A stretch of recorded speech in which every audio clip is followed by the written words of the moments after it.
Lights, camera, abuse. Today we're exploring what I'm calling Narcicinema, a look at all the glitz, glamour, and gaslighting in Hollywood's most manipulative leading men and women. We'll scrutinize solipsism on the silver screen and contemplate some of the most callous characters ever committed to celluloid. So pop your corn, set your boundaries, and get ready to gray rock. This is Narcicinema.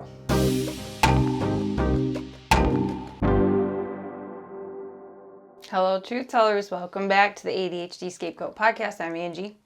I'm Jeremy, and I'm really excited to talk about narcissism in movies. Over the past few weeks, we've watched, or in some cases rewatched, a few films that feature narcissists, abusers, scapegoaters, and the unfortunate souls who found themselves in abusive relationships with them. Mm-hmm. Obviously, this is not an exhaustive list of every film that depicts narcissistic abuse, but we did dust off a few classics. Right. As well as some contemporary titles that looked interesting, and most of them delivered. And by delivered, I of course mean things got uncomfortable at times. Yeah, there were a lot more that we could have grabbed. Like there's still a list of like ones that we want to watch or we don't remember. We might have seen once, but this was a pretty good. We tried to do a mix. Yes, and I will have a letterboxed list of Narcicinema titles that we've either watched or that we plan on watching that cool. You can check out as well. I'll link that in the description. So let me hit you with this. I'm smart, you're dumb. You're little, I'm big. I'm right, you're wrong, and there's nothing you can do about it.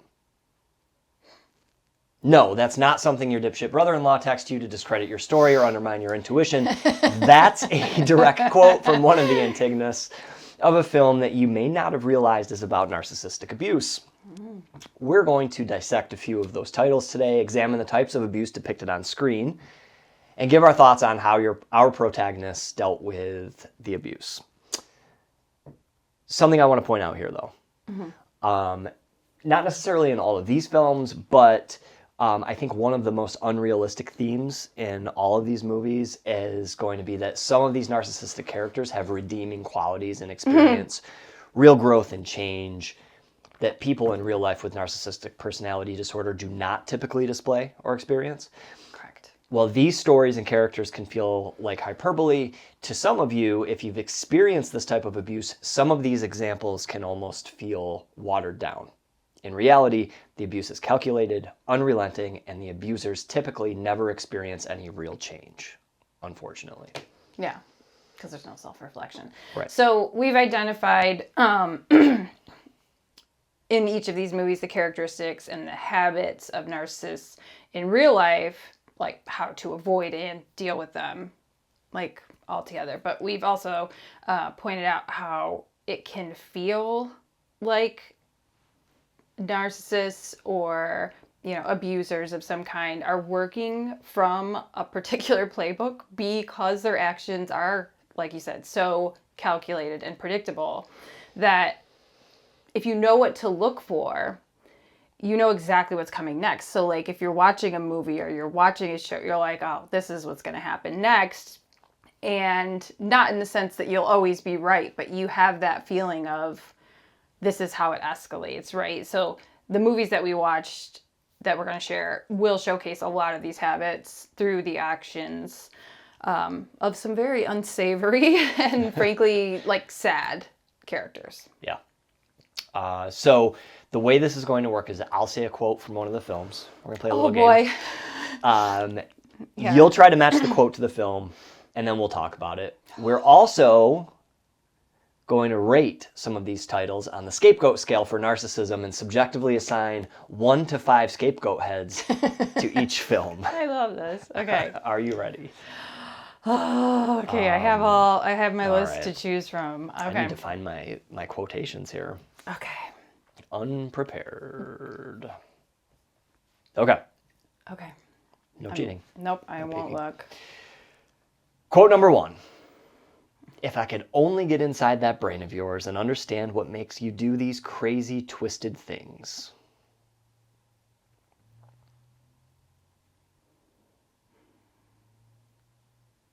I have a backup quote if you need it. Wait, say it again. If you need a lifeline. If I could only get inside that brain of yours and understand what makes you do these crazy, twisted things. Backup quote. Okay, backup quote. You're going to get it. Are you becoming suspicious as well as absent-minded? Is it suspicion? Eh. Gaslight? It's from Gaslight. Ah, that was the one I was going to guess the first time. Okay, yeah, sorry. I wanted to kick it off with Gaslight because no, that's good. That's where it defines the gaslighting genre. And so Gaslight is from 1944. 10 years after her aunt was murdered in their London home, a woman returns from Italy in the 1880s to resume residence with her new husband.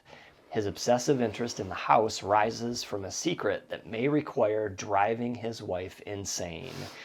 Directed by George Cukor, the film follows a young woman played by Ingrid Bergman, whose husband, played by Charles Boyer, slowly manipulates her into believing that she is descending into insanity. This is, of course, the origin of the term gaslighting, which psychologists use to describe manipulating a person or a group of people into questioning their own sanity or reality.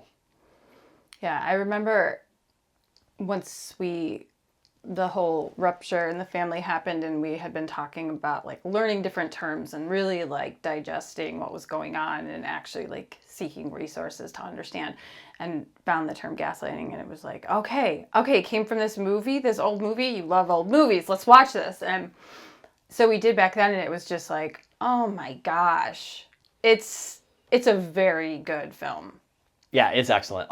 The first time I made this note too, the first time that I became aware of the term gaslighting was in 2007 when I heard it in Wes Anderson's film, The Darjeeling Limited.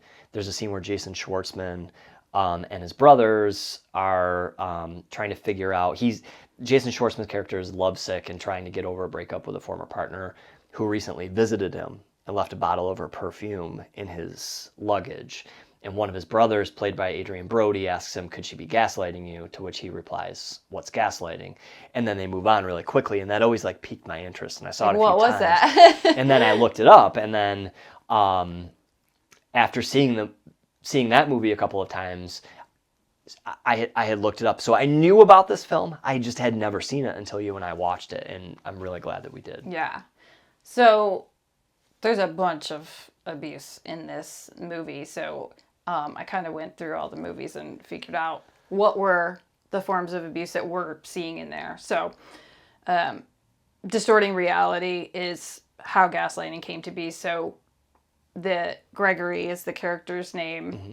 Should we give hey, if you haven't watched these, I know it's from 1944, but yeah, there's going to be lots of spoilers here. Some potential spoilers, yeah. But Gregory manipulates like small things, such as like gradually dimming the lights, making things very subtle, and then vehemently denies that anything has changed, that it's all in her imagination when she points them out.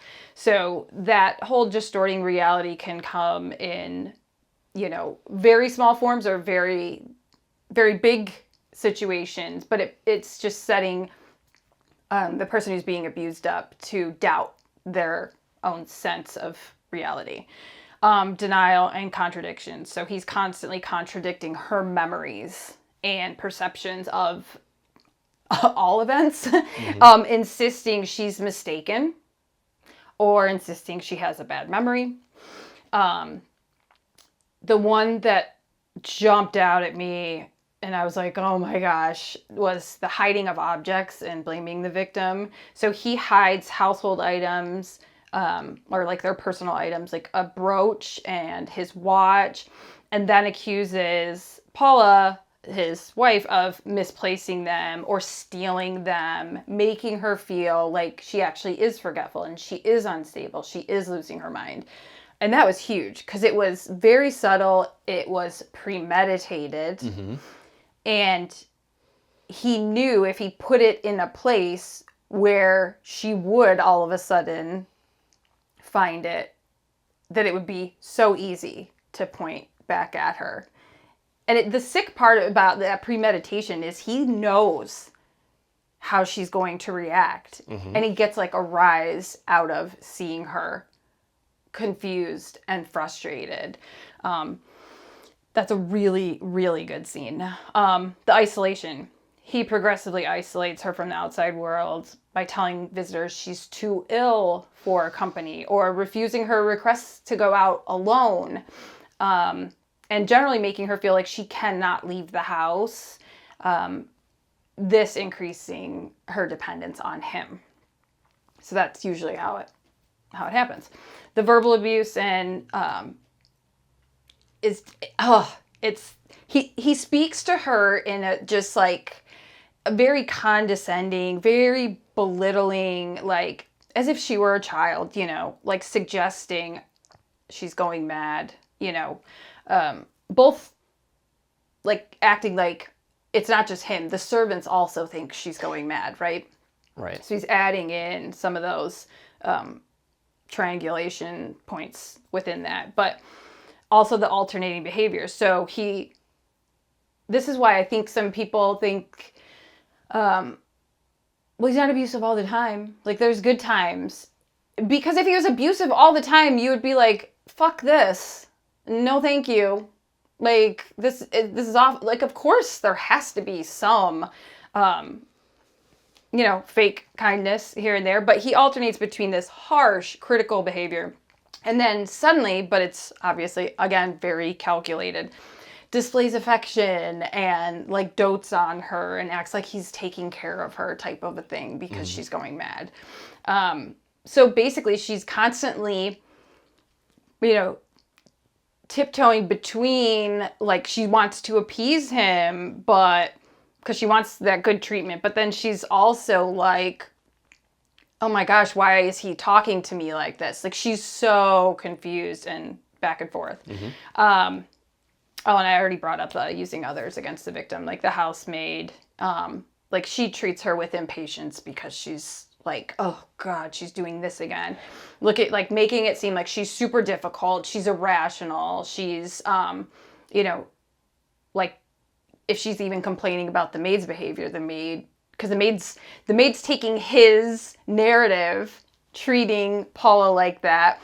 So then Paula's complaining about the maid and it's coming back to him. Now it's 2 against 1. And so she doesn't have someone who is supporting her. Yeah. And then the last one I wrote down is like trivializing her feelings. So he's constantly minimizing like her very real distress about this situation. She has anxiety. She's confused constantly. And again, just framing it as her mental decline. Like like you're making a big deal out of nothing, except you're obviously going mad, right? Right. So anyway, it's all control. It's all calculated. It's all made to just completely disrupt her reality. Yeah, it really plays the hits as far as the types of abuse that occurs. You know, I think that what would you give it on a scale of 1 to 5 goat heads on the scapegoat scale for narcissism? Probably like a 4 because of all of the forms of abuse used.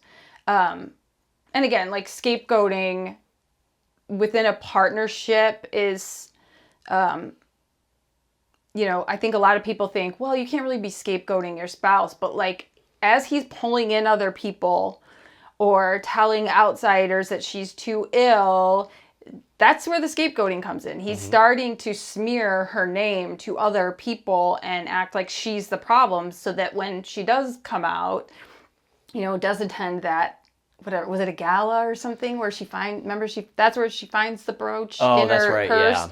But like, she's actually out and about, but she's like not herself. She's very timid. She's very nervous about, you know, what everyone thinks of her, or if she's going to forget something, or if she's losing her mind and everyone's going to see her. Like, she's just a shell of herself. And so that's where the scapegoat, like, that's where she can actually be scapegoated just in this, you know, 2-person relationship because he brings everybody else into it to attack her. Yeah. I don't know. That's what I think. But I think you're right on. I'm going to go ahead and give this 5 Okay. scapegoat heads. Okay. I think that it hits the marks and really sets the precedent for narcissistic abuse in film. I think we give it, whoever gives the higher That's one, what we'll the go official with. score. Yeah, Okay. because I think that's. You don't want to average it out. 4.5 goat heads. I mean, I guess. Okay. I guess we could. I mean, this is your like. I love that idea. The whole hiding objects. I remember seeing on. Gosh, I don't remember what it was, but it was either like it wasn't a Dateline, I don't think, but it was like some sort of document where the husband had set something on the island, and it was there like constantly. Mm. And then like one day out of nowhere it was moved, and she had asked where it went to, and he said it wasn't there. It's an episode of Modern Family. Was it? When Is that what it was? Gloria like leaves her stuff every place. Okay. She kind of remembers where things are. But she's kind of Jay like takes her keys and puts them in her purse, and then tells her to check there again, even though she already checked there. Oh, which it's. that's I mean, that's no, not. that's this no. is a Right. comedy, right? But I remember being like, oh my. There God. probably is another example of that in another Right. show that was dramatized. But Yeah, and it was like, no, it wasn't. It's been there. yeah. You know, I've looked at it for weeks. And Is now- that like when I can't find something in the refrigerator and you're like, it's probably right in front of you, and then you come get, and then you're like, oh, it's right here, and you get it, and then I'm like, yeah, but yesterday it was right there. No. Okay, got No. That's because if it's not where you think in your head that it was, or where you just set stuff places Don't all make the me time. question my You reality. don't. Okay. Quote number 2. Are you ready? Yeah. I think. Okay, here we go. Let me get into character. I know that you feel like you're going insane sometimes, but I'm the only one who can help you. Remember? Because I know you better than anyone else in the world. I gotta look at my list. Oh my god! Oh my god! Oh my god! 5 seconds. Is it the Invisible Man? It is! Yes! Wow! Ding, ding, ding, ding. The Invisible Man from 2020.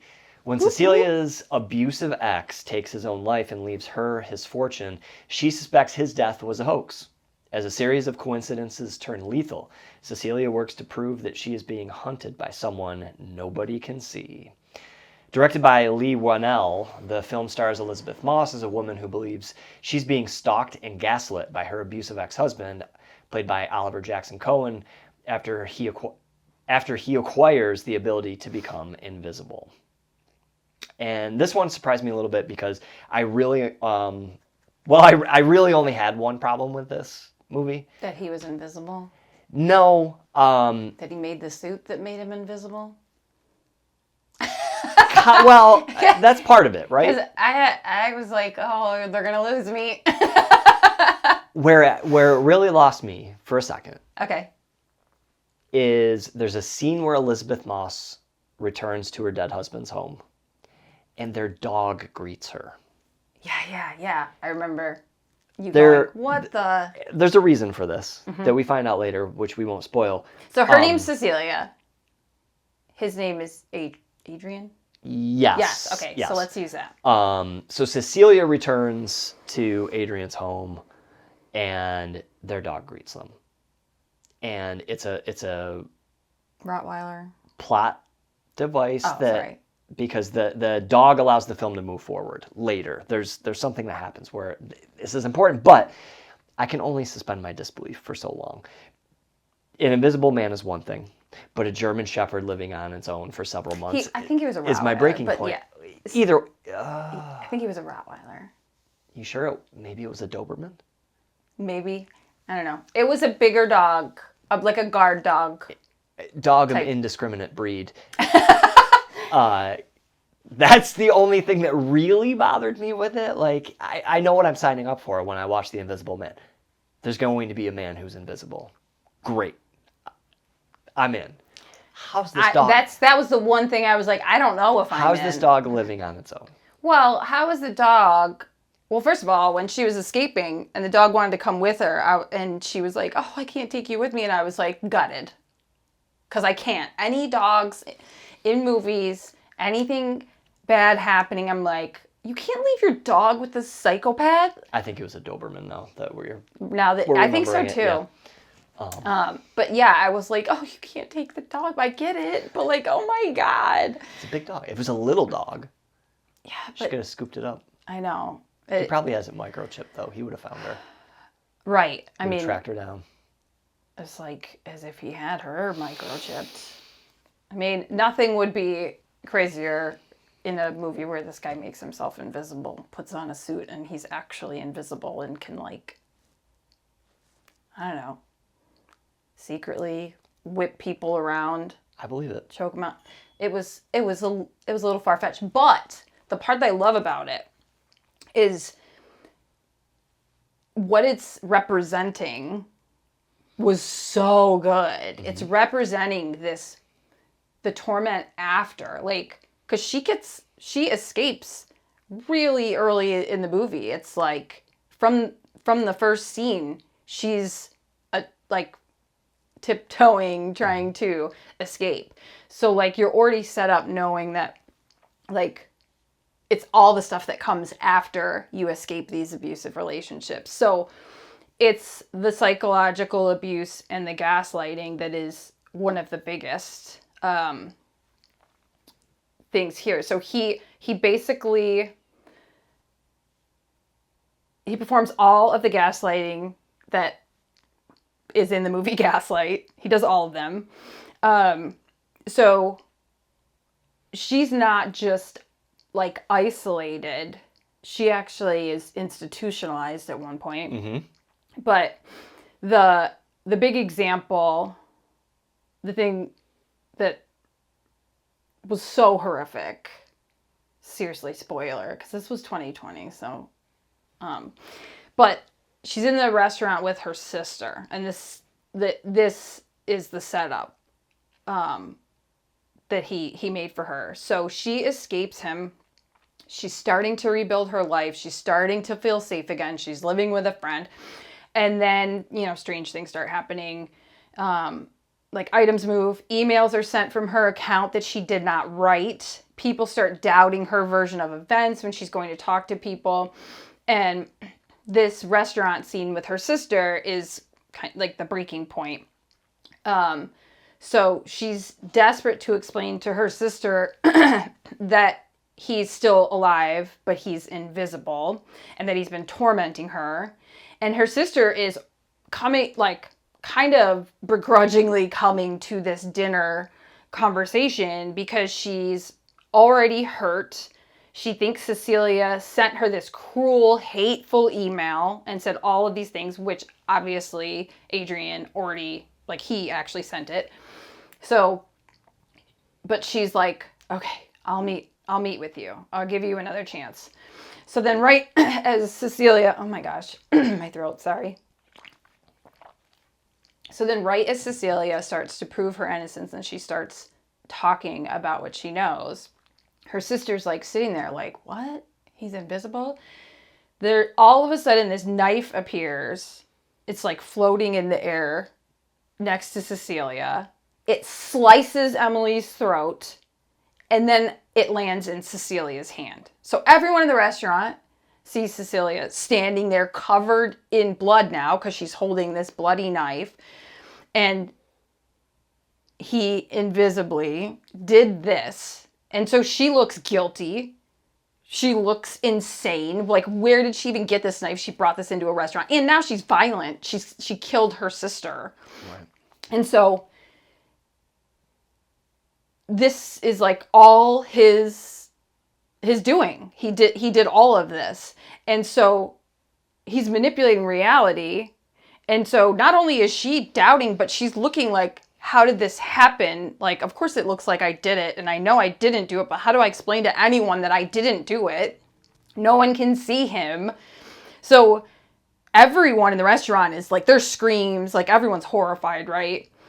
But now he's isolated her because now she's taken to a psychiatric institution, and now she's like, by herself in like a padded room awaiting a murder trial.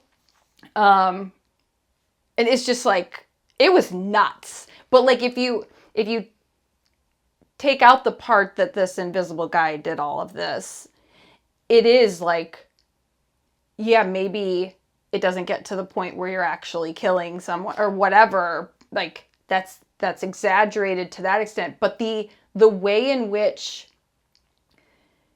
they can make something so easily look like your fault. And if you're a person who cares, she loved her sister. She never sent her those emails. Yes, she wanted her sister to understand. And she pushed her sister away. We should mention, she pushed her sister away when she was isolated, when she was in the relationship. Like, there was very little contact. Well, she didn't push the sister away. She was isolated from her sister by Adrian.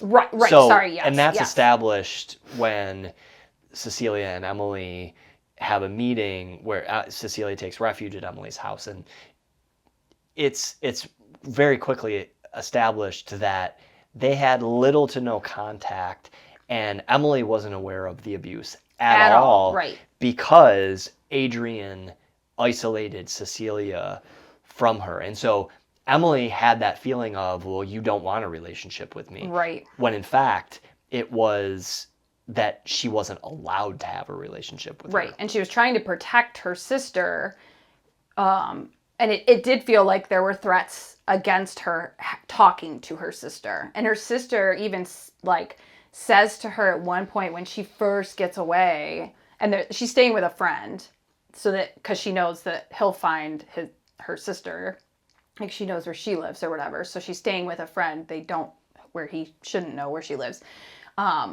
But she says, like, what did he do to you? Like, she just pauses and is very kindly just like, what did he do that you had to escape like this? Because she came and picked her up on the roadside, but she had no information.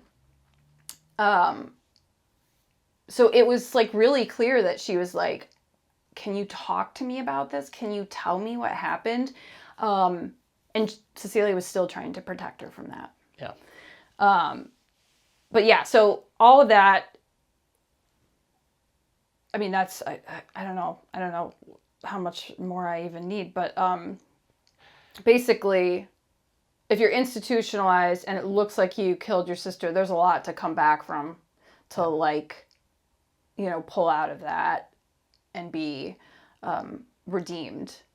And they even get to the point where the people in the mental hospital know that there's an entity but they don't know how to explain it, because he attacks everyone in the mental hospital, right.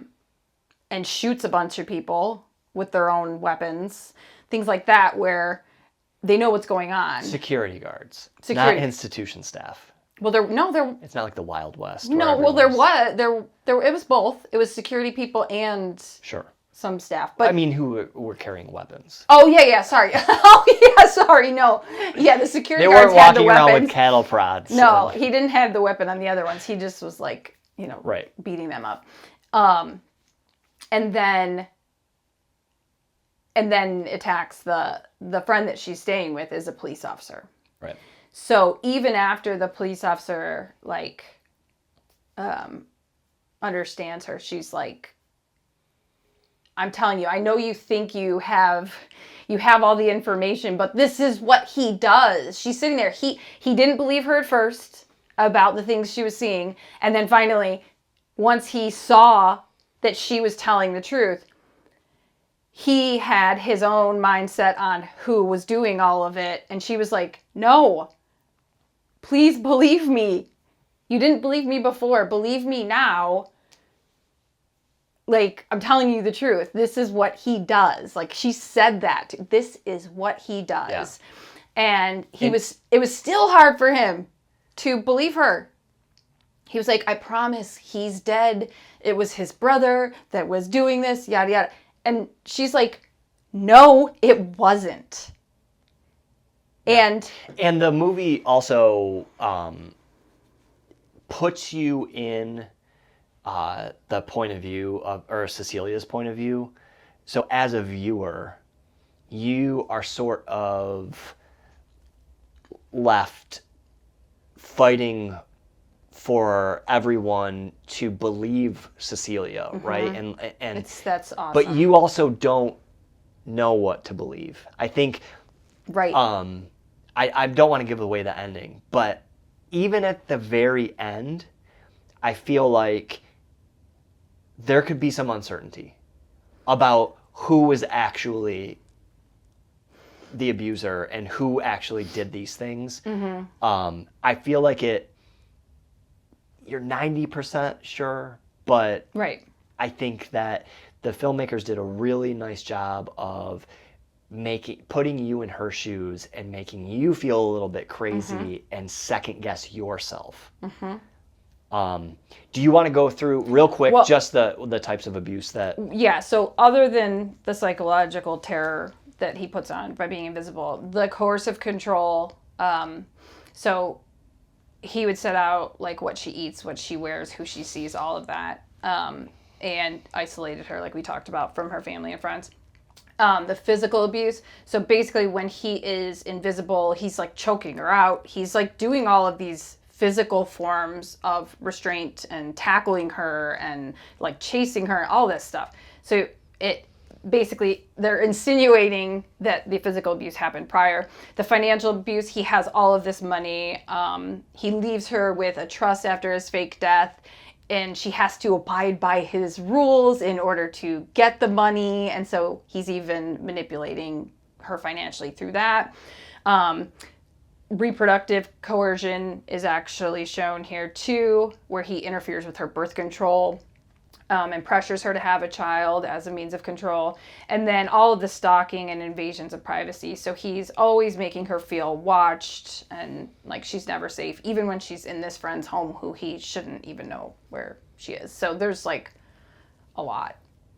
A lot depicted. Yeah, in this that. was another really good one. It surprised me. I didn't think that I would like it as much as I did, and yeah, I was scared of not being able to get past the invisible suit because that's not happening. I don't care, but like that's part of it too. Is like he was this like engineering genius. Yeah, they set it up really good. Like it made it seem like she was. Well, of course he's very smart.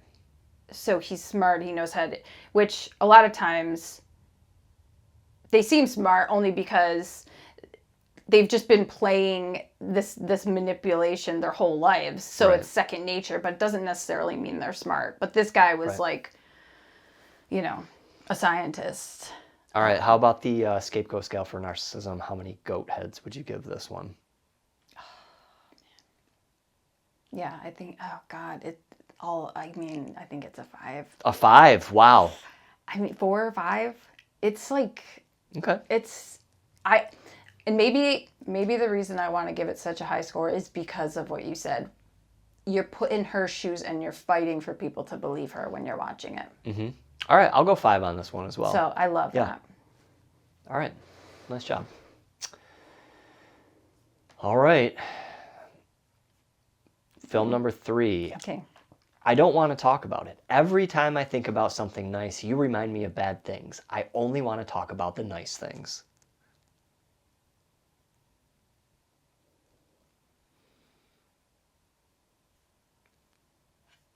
Is that Suspicion? Crap. Unfortunately, no. That was Whatever Happened to Baby Jane from 1962. Oh, yeah. Yep. Now I'm picturing it. Sorry. Okay, Whatever Happened to Baby Jane. Whew. Former vaudeville star torments her paraplegic sister who eclipsed her as a movie star in their decaying Hollywood mansion while desperately clinging to hopes of a comeback. This one is directed by Robert Aldrich and stars Bette Davis and Joan Crawford. And this is one I think that my mom always asked if I had seen, and I just had never watched it. I don't know why. It's pretty psychotic and awesome. And I really loved it. Yeah, it's like the main themes are like this sibling rivalry, resentment, and sadistic abuse, really.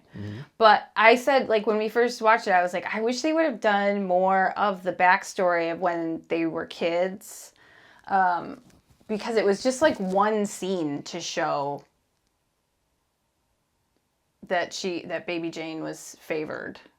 Yeah. Do you know what I mean? And then Blanche is the sister who's being tormented. She was like, backstage while her sister was on stage, and the father was cruel to her, and the mother tried to like kind of minimize, but you could tell she was like frustrated, and her sister was like the star and stuff like that. So, and then obviously it switches.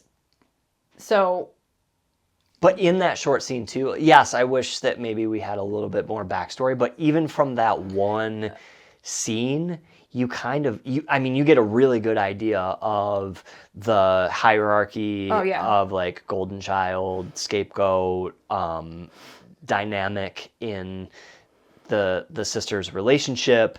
It sets up that baby Jane, who grows up to be Betty Davis, she's the star, she's the favorite. Anything she wants, her dad will give into. Right, it shows the entitlement early. Yeah, it also it's got that abuse dynamic of the parents as well, where the father is very domineering and the mother just wants to go along to get along. Mm-hmm. It is, if this is what Jane wants, but sympathizes and talks to the sister a little bit. But all she's doing is enabling, though. Like, she is in the moment. She's like, your father loves you, or he means well. But then she said, like, the one line she said was like, just promise me when you grow up you'll be nicer to them than they are to you. And that's detrimental. It turned out to be terrible advice. That was the worst thing she could have said to her, because that is the thing that stuck with her, that forced her into like catering to her batshit crazy sister. Yeah, when they grow up, the dynamic is the who is Joan Crawford's character? Blanche. Blanche grows up to become a movie star. Mm-hmm. And with talkies on their way out, baby Jane was a vaudeville star, and she kind of falls off because she's not that great of an actor. And it was just kind of like handed to her because she was the favorite, and the father was putting on the act, and she was just happened to be the child star of it.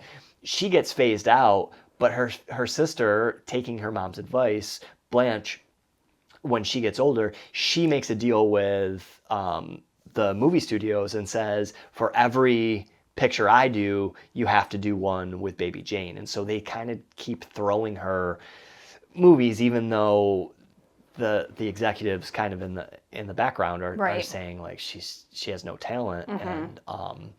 And that's more of like, too, that like shows that Blanche had to earn it. So she actually like honed her craft and did really well and cared about it. Whereas baby Jane, it was just like given to her, and she was like made out to be this really cute star, but like she didn't develop any of her skills because all she did was like say, I get it, I should get it. Right. But there's emotional and psychological abuse throughout. Physical neglect. So I don't know if you want to tell how she becomes... Yeah, so after the exposition in the beginning where you see the family dynamic when they're younger, the opening credits of the film, Blanche is coming home late one night, obviously intoxicated, gets out of her car in her driveway and goes to open their gate to their fabulous mansion. And you see the car be put in drive, and you just see a foot step on the gas pedal, and then there's this big accident. You don't know who got hit. Mm-hmm. So when I said Blanche gets out of the car, you don't really know who got out of the car. You very quickly come to learn that it was Blanche. She got pinned up against the fence. Now she's a paraplegic. And so her sister has to take care of her. Baby Jane has to take care of her almost as a payback for Blanche helping her movie career, but she feels very obligated to do it. Obviously despises her and is jealous of her. And that is just, that comes out more and more as the movie goes on. Right. So the physical neglect comes from, like you said, that resentment of her, and she has to take care of her. There's gaslighting, projection. So she's basically punishing Blanche. Jane is punishing Blanche for her failed career and the fact that Blanche was successful. Financial abuse. So Jane is taking Blanche's money, signing checks, like learns how to do her signature. So exploiting her financially. Imitates her voice. That's like the one acting thing she can actually do in the Right. movie is imitate her voice on the phone. Yeah. But she keeps her isolated. Part of the emotional and psychological abuse, she keeps her isolated. She has like this upstairs room, and she has an upstairs room, and she's in a wheelchair. It's absurd. And so she like brings her all of her meals and all of that. But she intercepts her mail. She takes away the phone. The only phone is downstairs. Again, she's in a wheelchair, upstairs always, and the phone is downstairs. It's her only means of communication. Jane is constantly verbally abusing her, calling her names, just berating her. Even Blanche asks a simple question, and she's like just nasty to her. She makes her feel helpless rather than trying to empower someone who is in a wheelchair. Like, here's what you can do. Here's, any of that.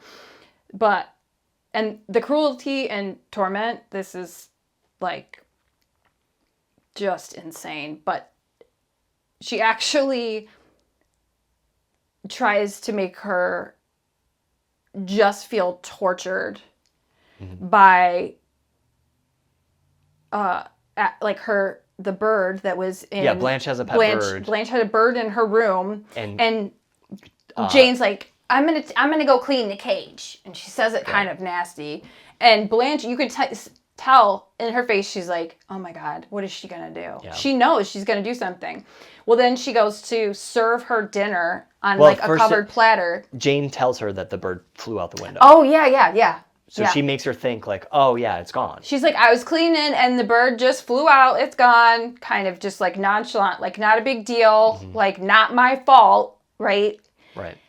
And then brings her up a food, like, those old antique platters, pulls it off, and the bird is on there. I lost it. I was like, are you kidding me? Not just because you're terrified of birds. No. But because she just said that, Right. she not expecting it. So now, not only is she going to go hungry, but she's not even hungry at that moment because she's so disgusted and just like, okay, but this is the person that feeds you. She always is going to bring you a platter. So you're going to be terrified every single time you get a meal, what is in it from now on. Right. Every single time. And kind of like The Invisible Man, where he hurt the sister, the daughter of the person that she was staying with, made him think that Cecilia slapped the daughter.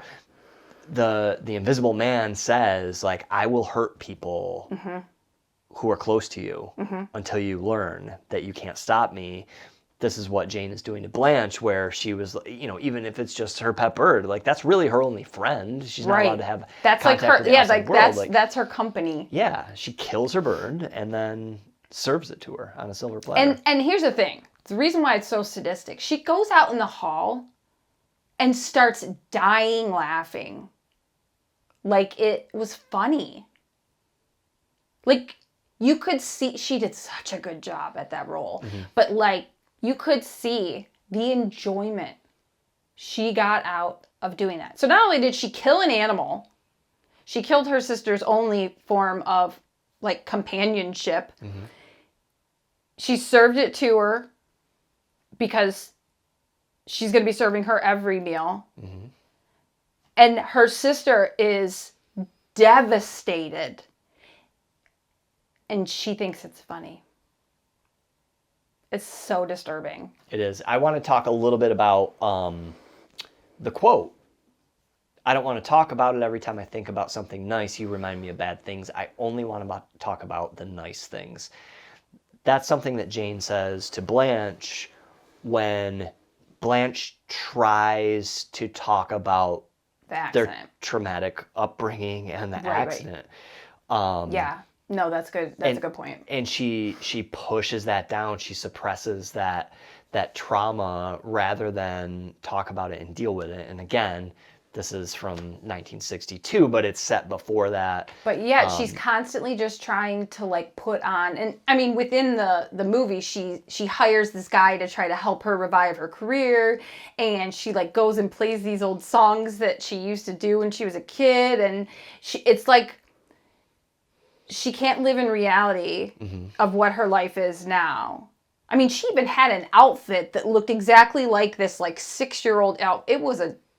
She kind disturbing. Of slowly throughout the film, by the end of the film, she's just like in full Baby Jane outfit, but she kind of slowly transforms throughout the film back to, like, she reverts back to what her childhood. Right. But she was just constantly trying to, like, go back, and that's part of this abusive mindset, especially, like, if you're in an abusive relationship, you're always trying to go back to this one happy time. You don't want to believe that the abuse is actually happening. You, like, this time when you were being love bombed or whatever it was, this beautiful time, like, let's only talk about that. Right. And when you're doing that, you're not doing any healing.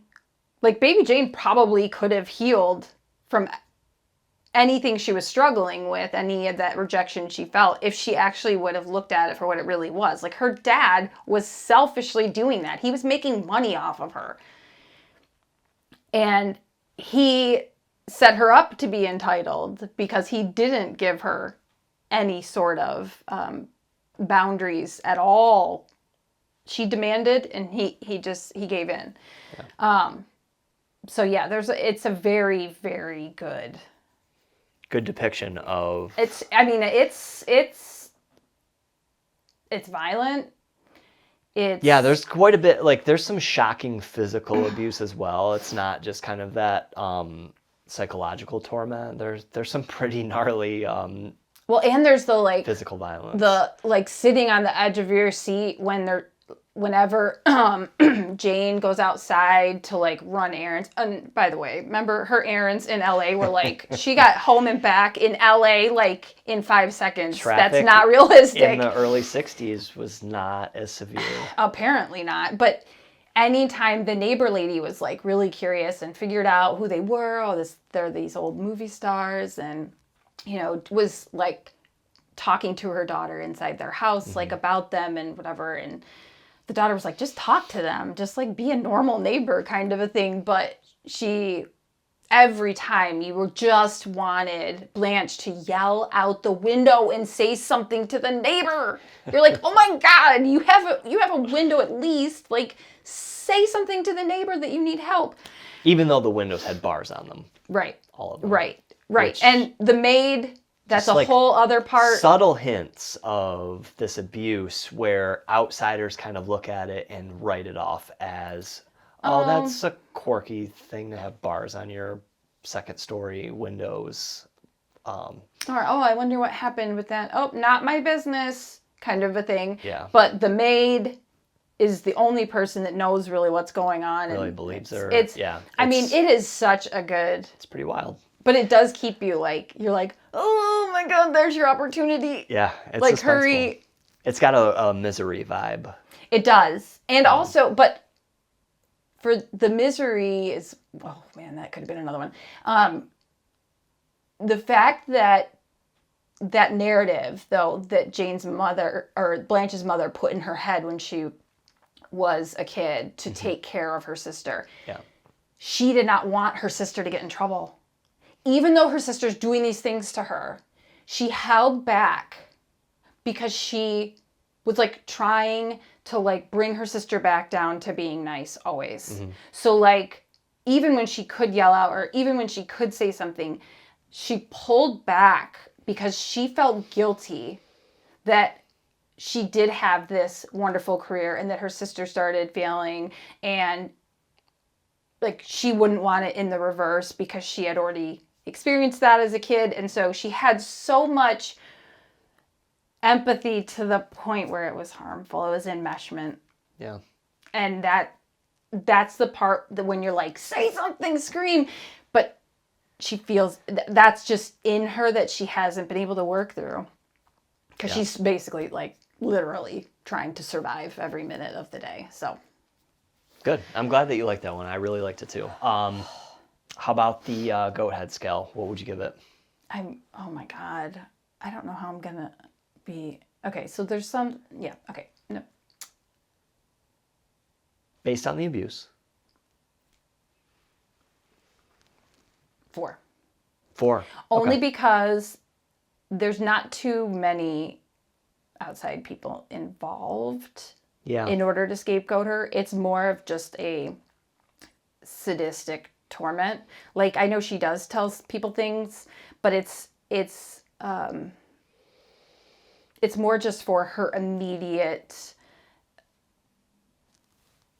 not necessarily gratification, but just to get out of whatever lie Jane is in at the moment. Right. She would say something, but it wasn't like she was out saying things.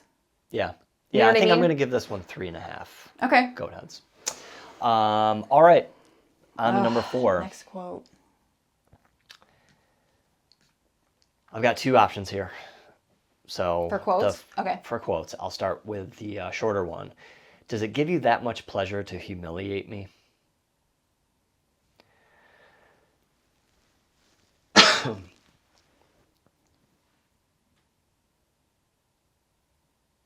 Is 5 that seconds. Sunset Boulevard? Let me read the other quote. Okay. Sorry. Okay, I'm wrong. There's the telephone. You could call the police. I know your every thought. You're wondering if they can protect you. Who knows? They may issue an order instructing me to stay away from my own wife. Nothing can keep me away. Yeah, I know I now. love you. I can't live without you. Yeah, that's Sleeping with the Enemy. That's right. Sleeping with the Enemy from 1991. A librarian fakes her death to escape her abusive marriage and start a new life elsewhere, but her husband manages to track her down.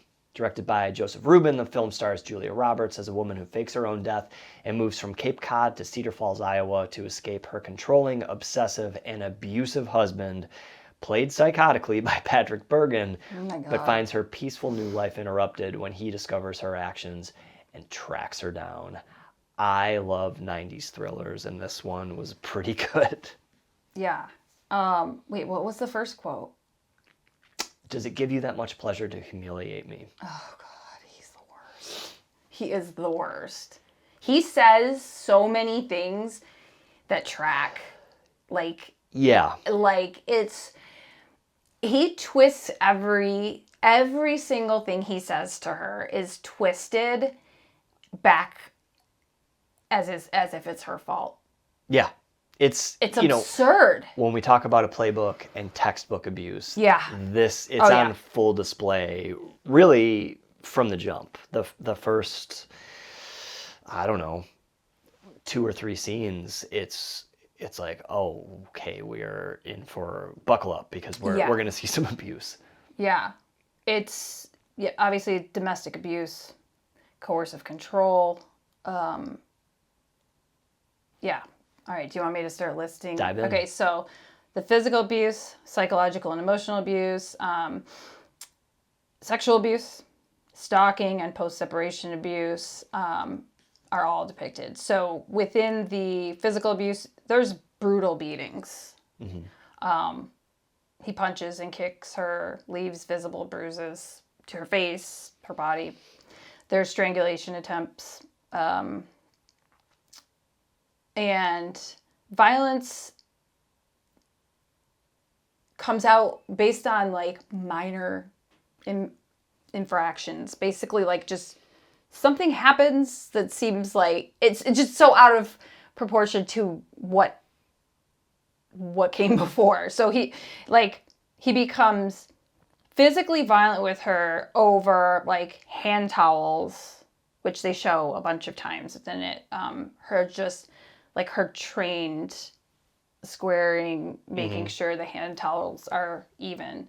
So if they're unevenly hung, he beats the shit out of her. Yeah, I thought that was a clever device to use to like, they bring it back eventually. He becomes enraged and physically abusive. He meets a guy down there. They live on a fabulous beach house. He meets a guy down the beach who has a boat and is just chatting with him. And the guy mentions, "Oh yeah, I saw your wife in the window." He immediately goes home and accuses her of having this guy over to their house. When was he here? Don't lie to me. And then beats her. Mm-hmm. And then love bombs her. Yeah. Then brings her flowers. Right. Yeah, but like the canned goods have to be front facing. All those little things that are. He's training her. Yeah. So when you're being trained, that's a lot of the part that becomes unconscious. You just start doing it because you've always had to. And they even show her at one point like shake the towels don't have to be perfect, and she's like but it's also gives the abuser an excuse to I want you to make a mistake. You have to do it this way, and if you don't, there will be consequences. Because no one's perfect. And you're essentially just waiting for someone for them to mess it up so that you can get that out of your system. The psychological and emotional abuse is basically, part of the physical abuse is like she actually knows there are consequences, but there's the fear of the consequence. And like she doesn't know whether he's going to bring her flowers or he's going to come back from this guy's house and accuse her of things. Right? So like that micromanagement of her life and demanding obedience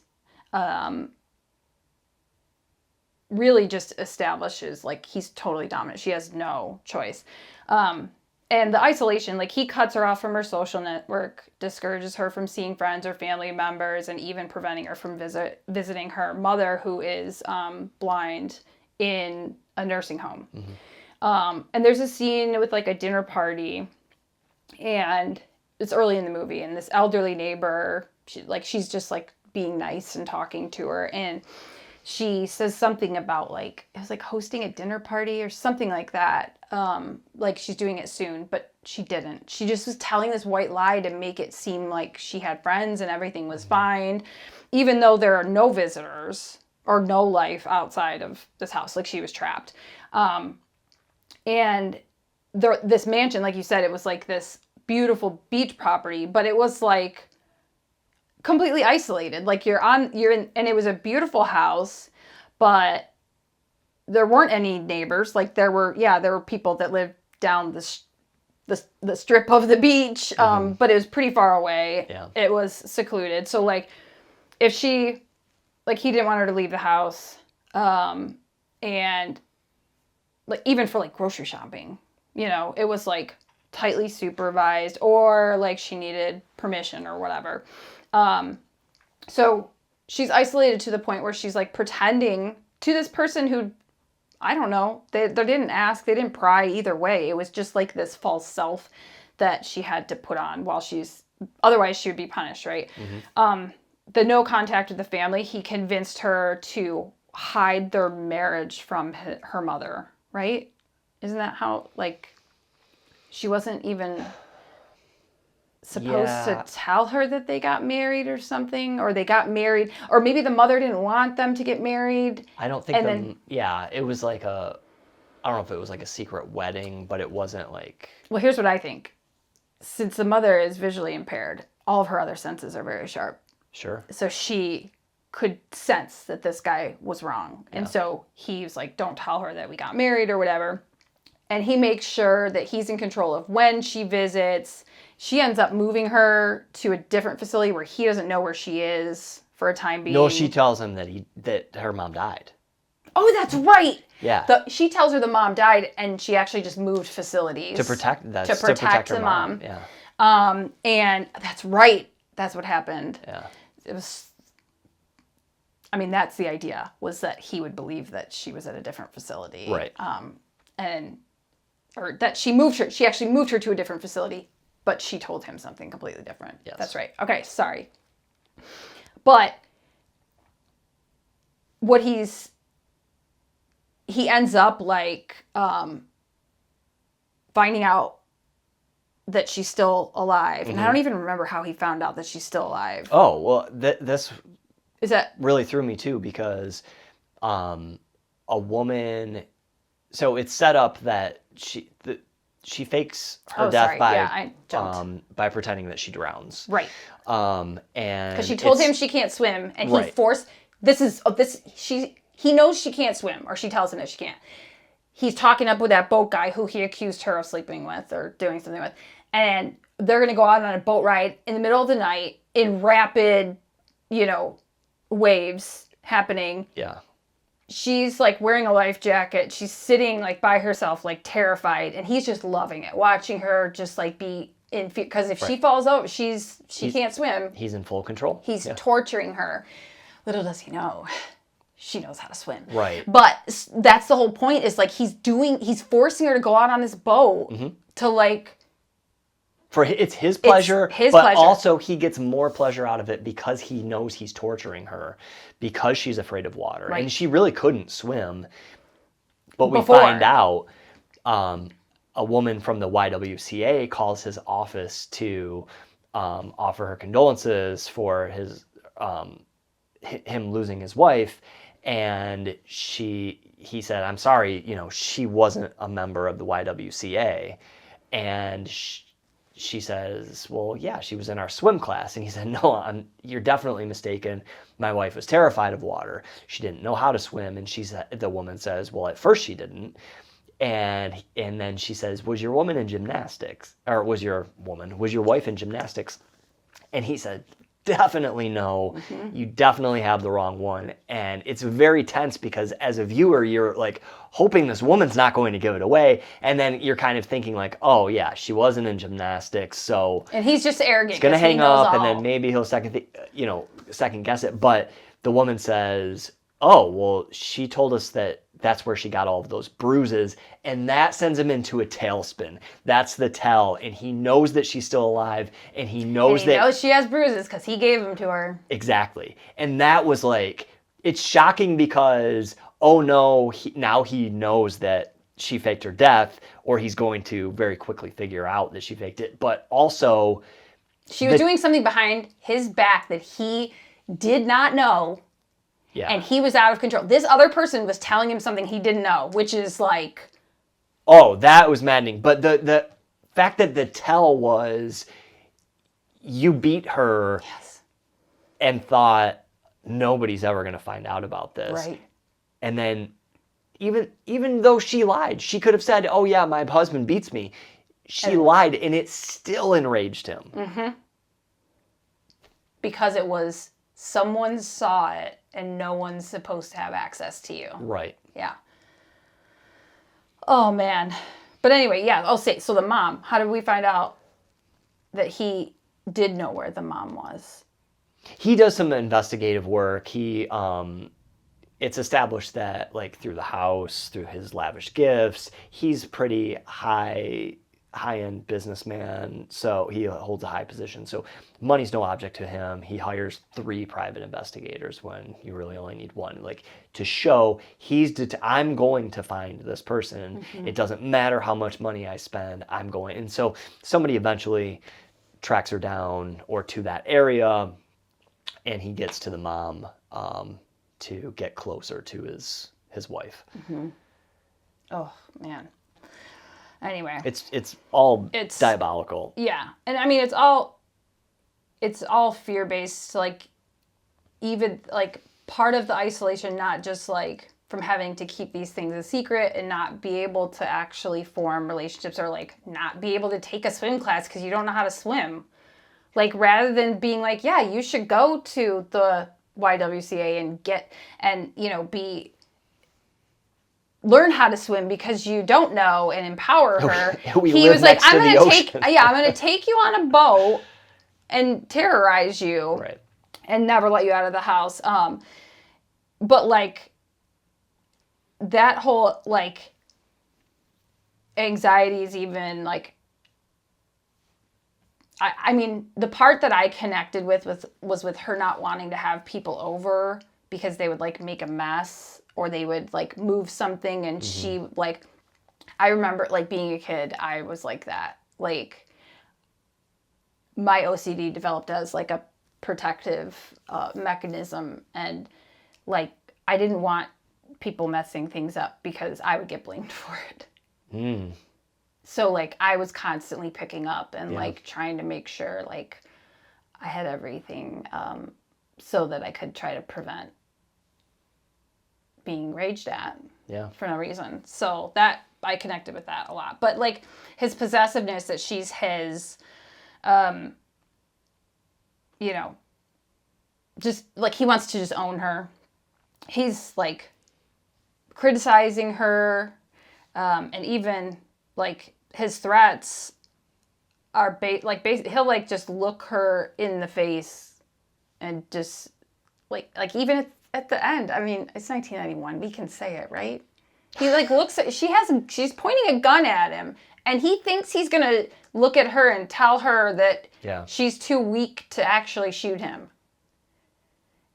Oh, and that's just like he thinks, and that's the whole problem, is like usually they will, break down and not be able to do it.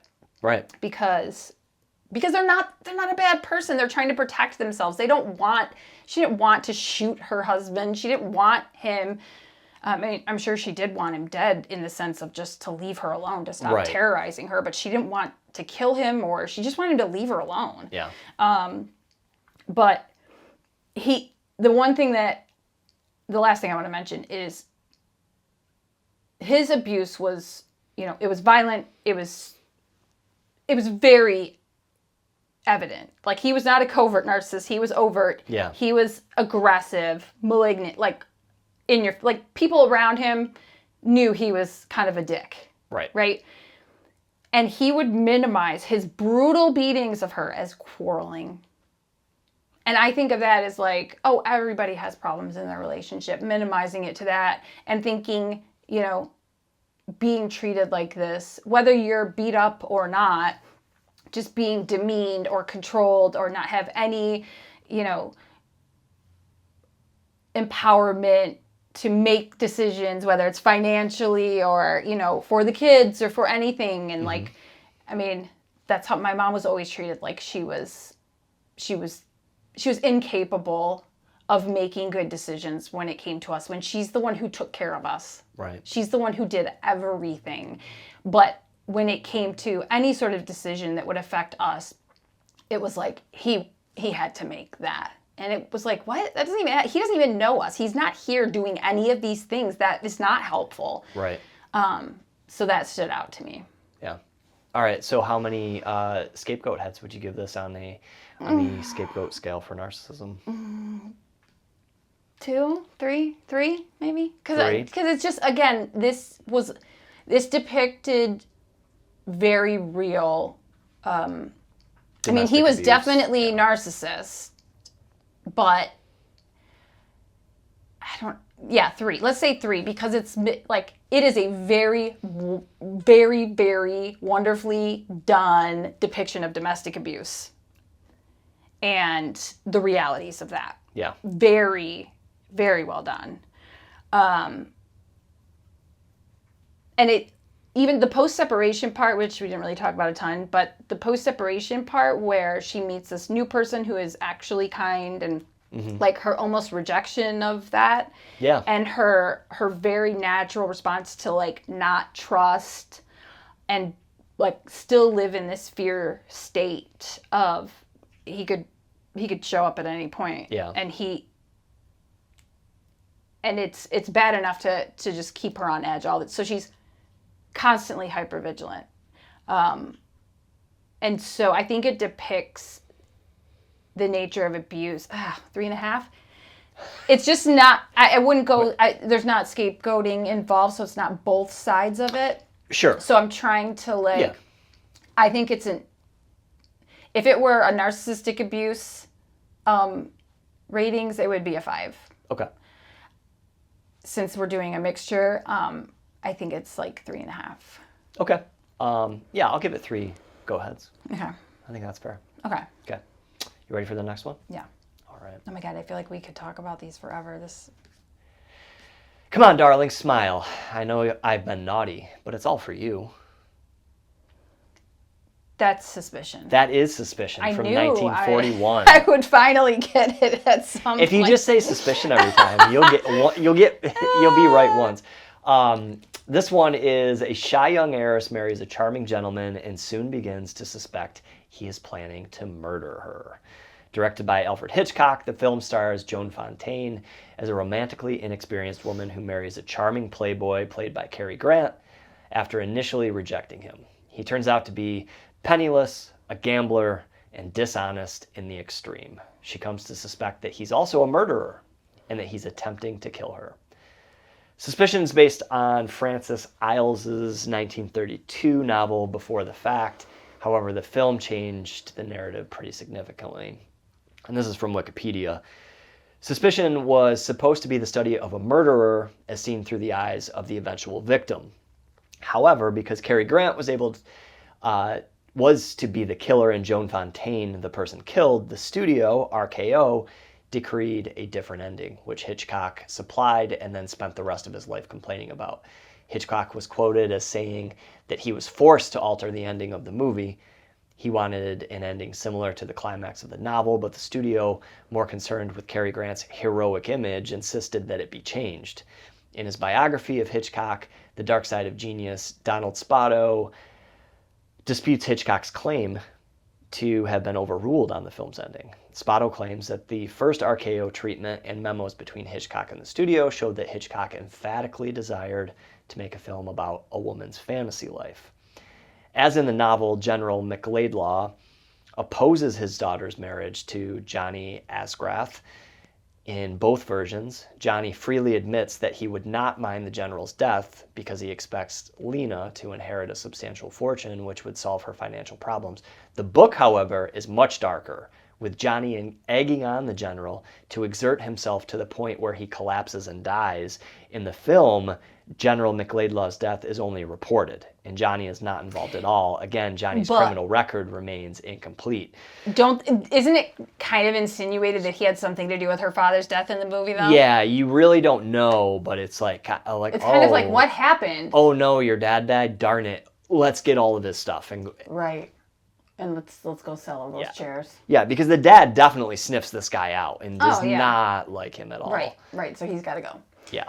Even though he really wants his, he's kind of torn because he really wants his daughter to be married off, right? Like, she's old enough where I think you remember they have, like, he and his wife have the conversations on the side that Joan Fontaine's character Lena overhears them kind of like talking about how, oh, they wish she would just get married and like get on with her life. Were they like trying to go on a trip or something? And I feel like, something. And then she overhears that. And I think that kind of forces her hand a little bit where she's like, oh, I don't know, there's something off about this guy, but when else am I going to do it? Well, and what are the chances? Like, I think a lot of times people will go into relationships naively and be like, well, what are the chances that he's a psychopath? Right.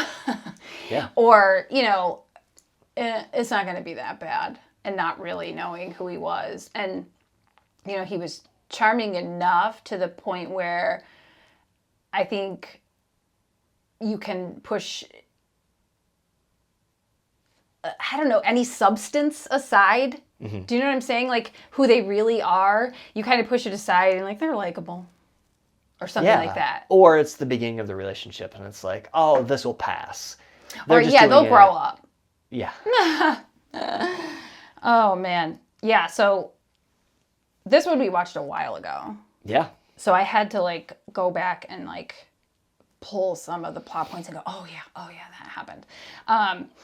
But the one thing I found was Okay, I'll read through the forms of abuse first. Financial manipulation and exploitation.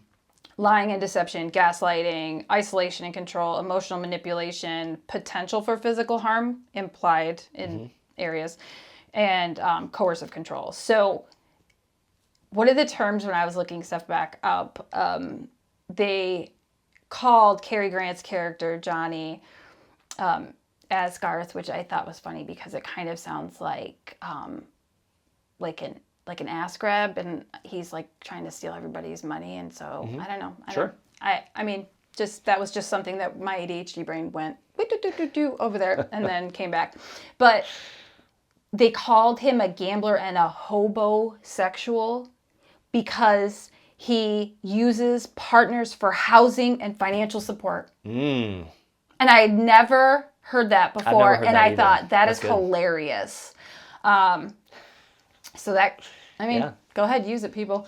But he lives off of her, like you said, spending her money, running up debts, like behind her back, and even sells her family heirloom chairs without her permission, which it wasn't even just without her permission. She said, do not sell those chairs. Yeah, she specifically said it. And then she's walking through town and sees them in a shop window. Like they're trying to resell. And I was like, hold up. This isn't just like he did it behind her back and she was just like, oh, we had those chairs. What happened to them? She specifically said, do not sell these chairs. And he did it.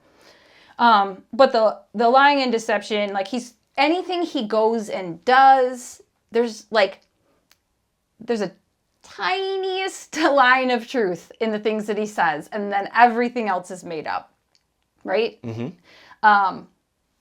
especially like his intentions behind stuff. He always swayed her to believe like he was just like this real easygoing guy and let's just go with the flow. You're making a big deal out of nothing. Everything will be fine. So he seemed like this positive person who is easygoing, but really he was just like living in this fantasy land where he had no problems because he was just lying to everyone. Right. He can always manipulate to get what he wants or needed. He had huge gambling debts that he could always solve because, again, he's a playboy. So he's in magazine photo shoots and he can go, find someone else to mooch off of. I'll make that back. Don't worry. We'll take care of that. He's always got a business deal going. Right. So anyway, so she would like bring up certain fears or suspicions that would come up. And again, he would gaslight. This is her overactive imagination. Like she's, this isn't happening. Toward the end of the film, he brings her a glass of milk at night after a series of suspicious things he's been doing. Right? At this point, Lena is certain he's trying to kill her. Right.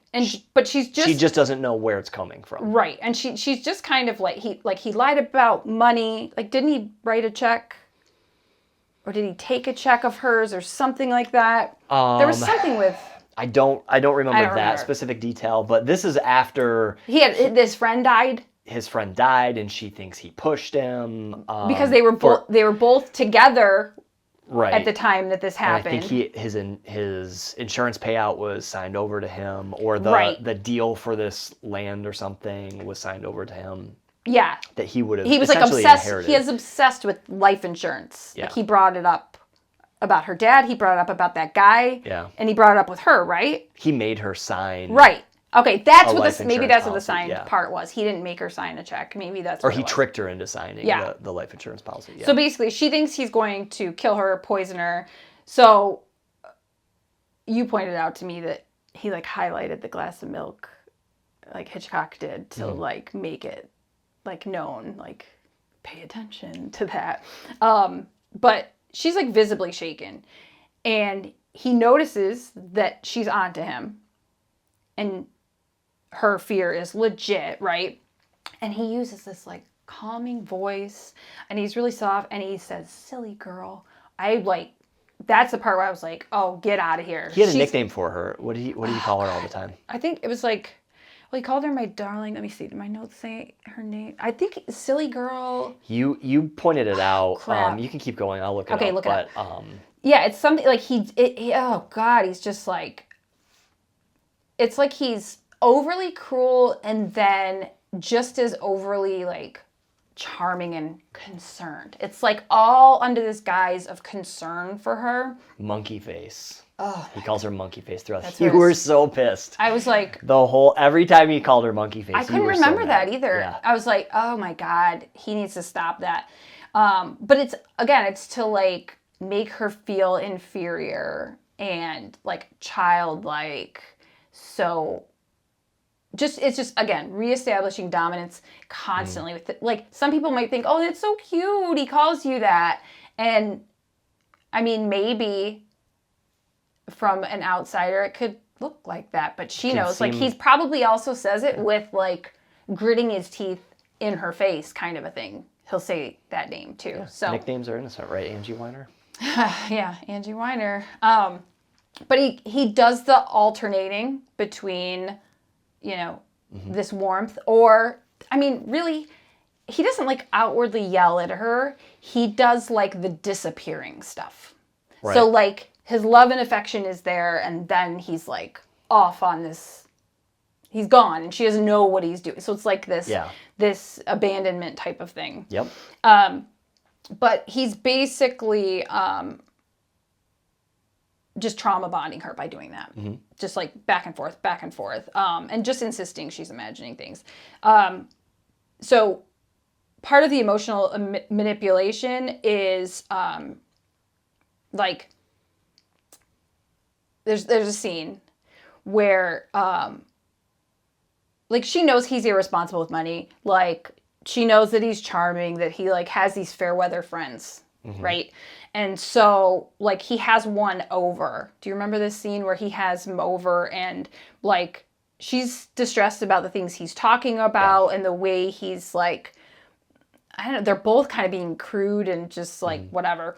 And he starts treating her like a baby and tickling her and like trying to, and they're like making faces at like and so the friend joins in kind of like he kind of looks like I shouldn't be doing this, the friend does. Yeah. But he joins in to just like get along with this guy who seems really cool. But it's like just dismissing her valid concerns and like, see, this guy's on my side. It's us against you. Do you know what I mean? Yeah. That was bad. But the implied physical harm was like wasn't he with like a firm and he got fired and he didn't tell her about it, and so she was like going to like talk to his boss and see if there was something going on. Yeah. And maybe because she was just trying, I just want to communicate with someone else so we can help him. Right. And she's in trouble for going to his boss, and the boss is like, he hasn't worked here in 3 months or whatever it was. Yeah. And she's like, oh boy, well, I'm concerned. And so the boss tries reaching out. And so now he, you know, what is his name? Johnny. Yeah. Johnny's kind of like knows that you just set my old boss up to like be concerned about me. Like there's something wrong with me. Yeah. Keep Not your nose cool. out of my business. Yeah. Yeah. And it's like she was trying to help. She was trying to communicate. Does it sound familiar? She was trying to communicate so everyone can actually give them the support they need. So anyway, yeah, that movie was really good. We watched that a long time ago too, so I definitely had to look. We did, yeah. This one was a little up. harder to remember. The milk at the end is what changed in what Hitchcock wanted to do, and I think what's in the novel. I haven't read the novel, but from what I understand, she knows that the milk is poisoned, and she drinks it anyway. Wow.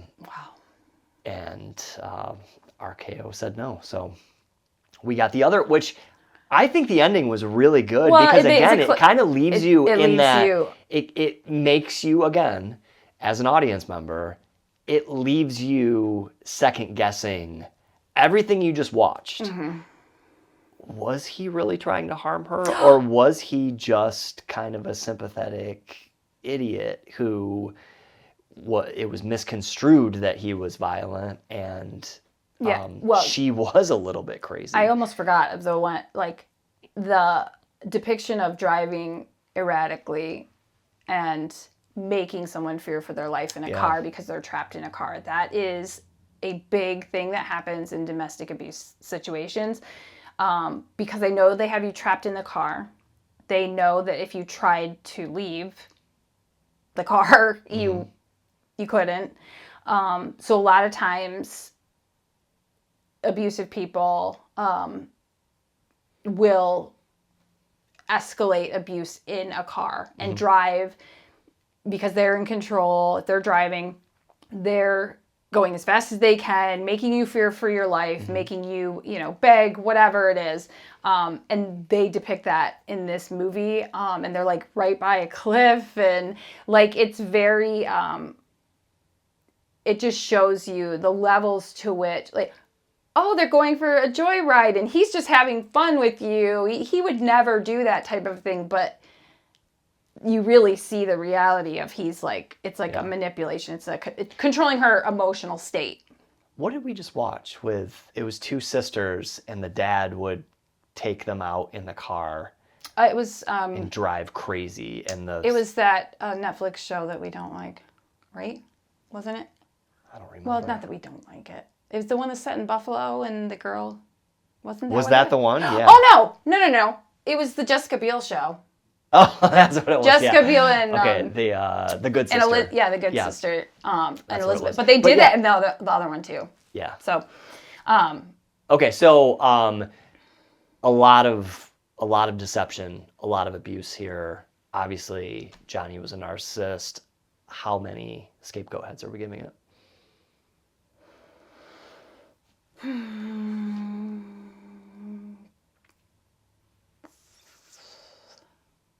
3. Okay. Yeah. I'm going to give this one 4. Okay. I feel like these classics nailed it. So. It's kind of crazy how old they are. Yeah. All right. On to the next. Only a couple more. So. Are we going to have to make this into a 2-part? It may be a cliffhanger. Should we do a to be continued? No. Well, no. All right. We can't. I think you'll get this one straight away, but I have a couple of options. Look, a girl does not get anywhere by acting intelligent. I mean, take a look at you and me. You chose books, I chose looks. Yep, Matilda. I have a nice house, a wonderful husband, and you're slaving away teaching snot-nosed children their ABCs. Matilda. Yeah.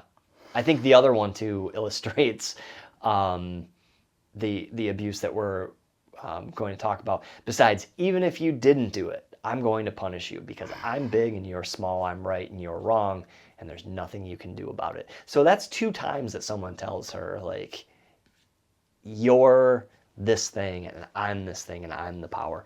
Matilda from 1996, a girl gifted with a keen intellect and psychic powers uses both to get even with her callous family and free her kindly school teacher from the tyrannical grip of a sadistic headmistress. Starring Mara Wilson, Danny DeVito, and Rhea Perlman, and directed by Danny DeVito. This one was something that I was not on my radar in 1996. I had always seen the trailer and, obviously knew about it. Not on my radar whatsoever. Thoroughly enjoyed it. And Otis watched most of it with us too. And he was saying, like, that's a bad person, or, oh no, that they shouldn't do that. Mm-hmm. Easy for him to see, but a fun one to watch, because the kids are empowered slowly and there's a positive message, even though Matilda's family and the headmistress at the school are terrible people and treat children very poorly. I thought this one was uplifting and excellent. Right. This was on a list of, like, narcissistic abuse movies, and I was like, Matilda? That was like a kid's movie, and I had never seen it. I was reluctant to watch too. I know. I was pushing suggested him a couple of times, and this was my favorite. Yeah. Okay. Of all of the ones that we watched for this, great, because there are so many examples of abuse that align with my childhood experience that it was alarming. Like, not only was this like a kid's movie, so I wasn't like, I didn't really, back when it came out or like any time before researching this, was I like I'm going to watch that. It's just like a kid's movie. It looked, like there's fun and, there's, I don't know, any kind of those Disney, like, little kids movies. It's always like, oh, something bad is happening, but everything's fixed and it's like fine enough. But this was so good. So the emotional, psychological abuse that happens. I'm going to go through each one because literally the examples are insane. So her parents, played by Danny DeVito and Rhea Perlman are, and the school principal are all psychologically and emotionally abusing these kids. But they're constantly calling Matilda names like stupid, idiot, mistake, mocking her intelligence and curiosity. She's curious. She would ask a question. They would be like, what are you worrying about that? Come watch TV. Like, constantly. If she said she wanted to go to the library. He's like, what do you need a book for? We have a television set. Right. And he was like, and she's like, I want to go to school. And he's like, who's gonna get the door when our packages come? I was like, hold up, brother. They didn't even know what age she was, too. Obviously an exaggeration, but to illustrate she's there for their needs. Right. But gaslighting her. So anytime she'd say something, that whole, we're right, you're wrong. Mm-hmm.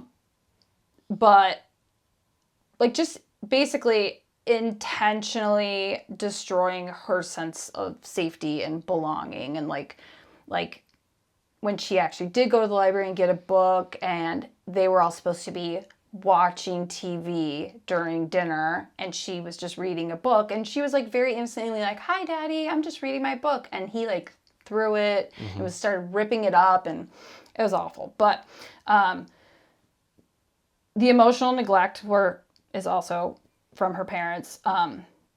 So she had like no comfort, empathy, or interest in her feelings at all. Like it was literally like, hey, she was like 4 and she was like making herself, which obviously another exaggeration. Mm-hmm. She was like making herself macaroni and cheese.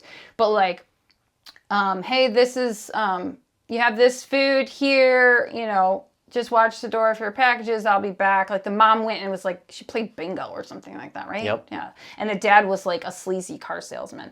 But they were failing to notice her gifts.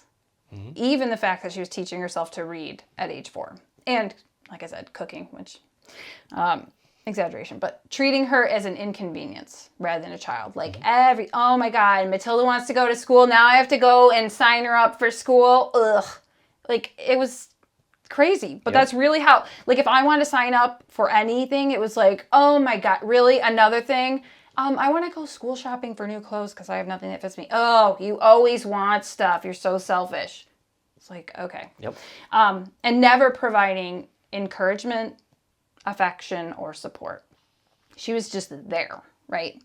The verbal abuse, and all of these happened for me, so that lined up. But repeated name calling and insults, you little brat, you're worthless. The yelling, mocking, degrading language was designed to intimidate her and make her feel small. So like to try to shut down her curiosity.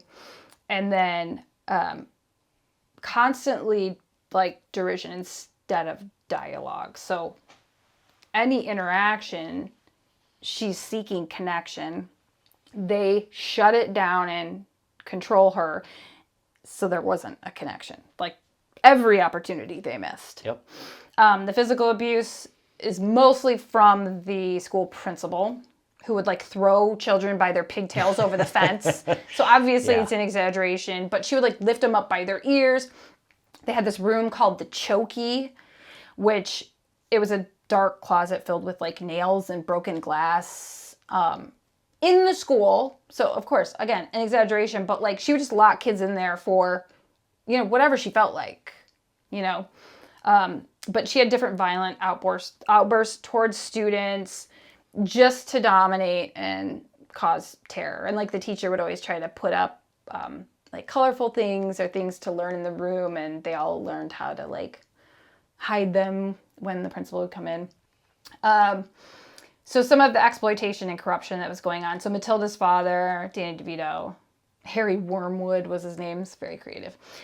But he modeled this unethical and illegal behavior and was basically teaching her older brother, like, how to be like him. Mm-hmm. Like, he was selling these faulty cars and he was coming home saying how little he bought it for and how much he ended up selling it for, like scamming customers and mocking the customers that just paid him money for things. You know what I mean?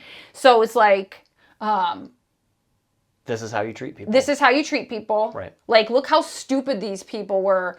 I paid this and they paid me that. Like, this is why I'm smarter. This is why I'm right. Mm-hmm. But in such a sleazy way. Like, he never said, oh, this customer is going to love their car. They were so happy. It was never like about the customer's experience in any way. It was all he said he came home one night and said, I sold this car that was worth this much for this many times its worth, and was so proud of it. It is, he was selling stolen car parts. He was above the law. Right. The rules don't apply. And that's what all the shipments were that Matilda had to stay home from school for, was to collect these stolen car parts that he was mailing in. But forcing Matilda to participate or come with the brother and the father while these things were happening, witnessing these unethical things, like basically just teaching his kids that deceit is normal. Right. And she would ask questions about the morality of it, or is this fair? Like, is that fair to that person? Because she knew that wasn't, but he would just be like, I'm smart and you're not. Like, just shut her down. The social and educational neglect we kind of talked about, but obviously her parents refusing to enroll her in school, despite her obvious intellectual needs, belittling education and teachers. The dad actually said, you don't need school, watch TV. Like, he said that to her. But preventing her from engaging with healthy adults. Like, the teacher comes to say, I've noticed that Matilda's math is exceptional, and basically wanting to encourage them and give them some tools that would help her at home. So, because she just saw her talent in school, and the parents were like, get out of here. What are you doing? Like, they shut the teacher down, and she could tell this was not a safe environment to the teacher could tell that this is not a safe environment to tell these people this. They're not hearing me. Right. That was a really good scene. But both her parents and the principal do participate in gaslighting and control, like denying the reality of Matilda's experience or her intelligence. Like, the one scene, the teacher is telling the principal how she did this math problem, and the principal's like, yeah, and the calculator can figure that out too. And the teacher's like, and? Minimizing her ability. Minimizing her ability, a calculator can, yeah, but that's a machine. Do you see? Can't you see? But again, it's just the way she framed it. And then framing Matilda as the problem every time she challenges someone's wrongdoing. Like, she would call out the wrongdoing and it would be her fault. Forcing her into that false narrative where the abusers are always right and she's always wrong. Always. Even when Matilda figures something out about the principal, that's when Matilda has to go to the room. Yeah, the chokey. Chokey, thank you. Then the cycle of scapegoating and projection from the parents. All these happened to me as well. But blaming Matilda for every problem in their household when anything would happen. And projecting their own guilt and dysfunction onto her. So they would tell her she's ungrateful. And you think you're better than us because she wanted to read. She didn't. She wanted to do things differently than them. And every time she wanted to do something different that wasn't harming them, she wasn't belittling them. She just wanted to do her own thing and be herself. And it was, you think you're better than us. Right. It felt like an attack. Yeah. Her own desire to be a better person felt like an attack to the abusers. Yeah. so their own shame. So basically, she was the emotional punching bag for their shame. Right. But then the redemption and healing part that I loved is from the teacher, Miss Honey, and she is the representation of secure attachment, empathy, curiosity, and unconditional positive regard. So she validates Matilda's reality. She models healthy boundaries and gentle protection. So she had like a look with Matilda when she was like, the parents basically kicked her out of the house, that like, I'll see you tomorrow, like, are you okay, kind of a thing, so that they had, like, she knew she had a safe person, and which made Matilda even more excited to go to school. And by the way, we should say when Matilda finally went to school, it was only because the father sold the principal a lemon, and she was a horrific person in his dealership, and was touting about this school and how she treats her kids and how they're locked in closets and how she runs the place like a boot camp kind of thing. And he was like, oh, Matilda wants to go to school? She can go to this lady's school. Yep. So this is where we talk about on the podcast a lot about like, why would your father want you to marry an abuser? Oh, well, they're going to continue my abuse and I don't even have to be there for it. Like, I don't want her to go to a school where she can learn something and be empowered.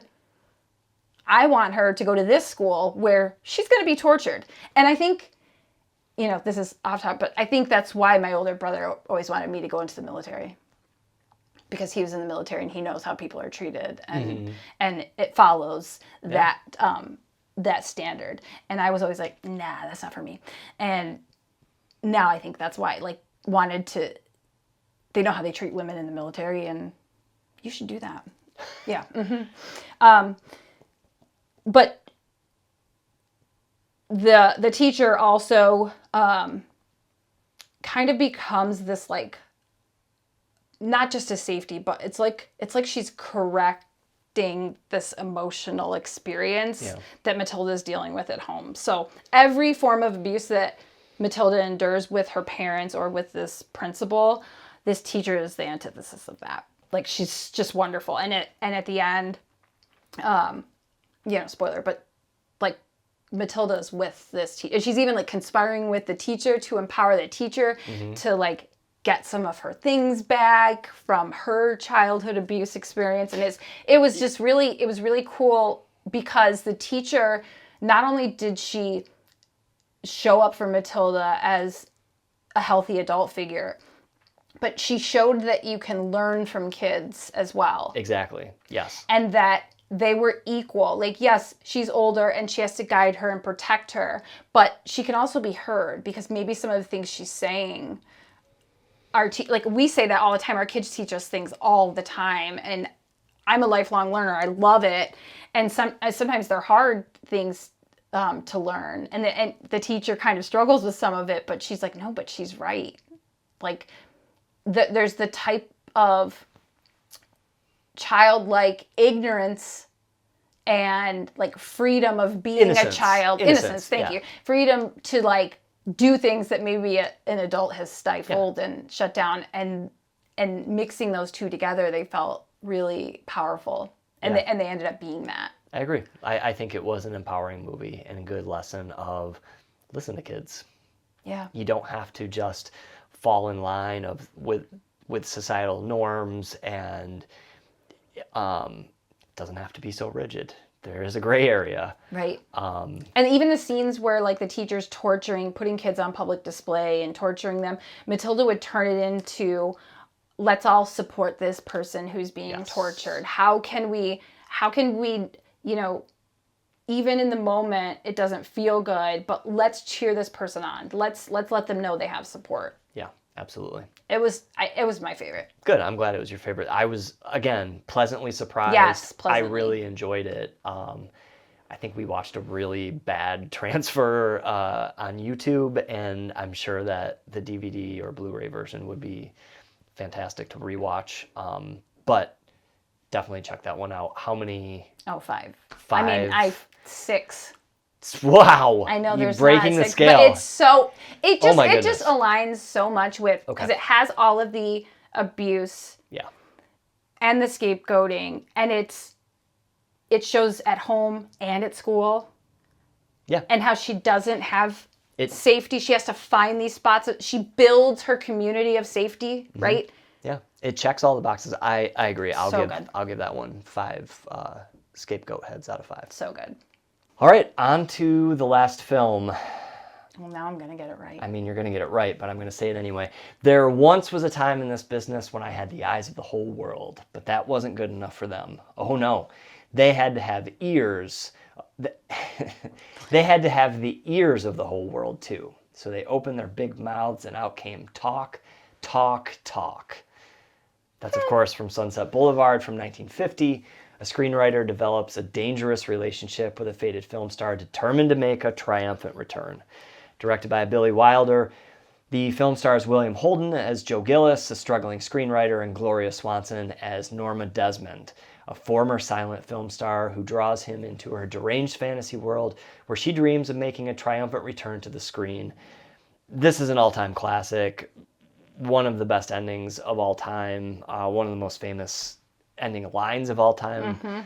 I think Norma Desmond, the character of Norma Desmond and Gloria Swanson's portrayal of her is one of the best performances ever. I think it's over the top and it's so good.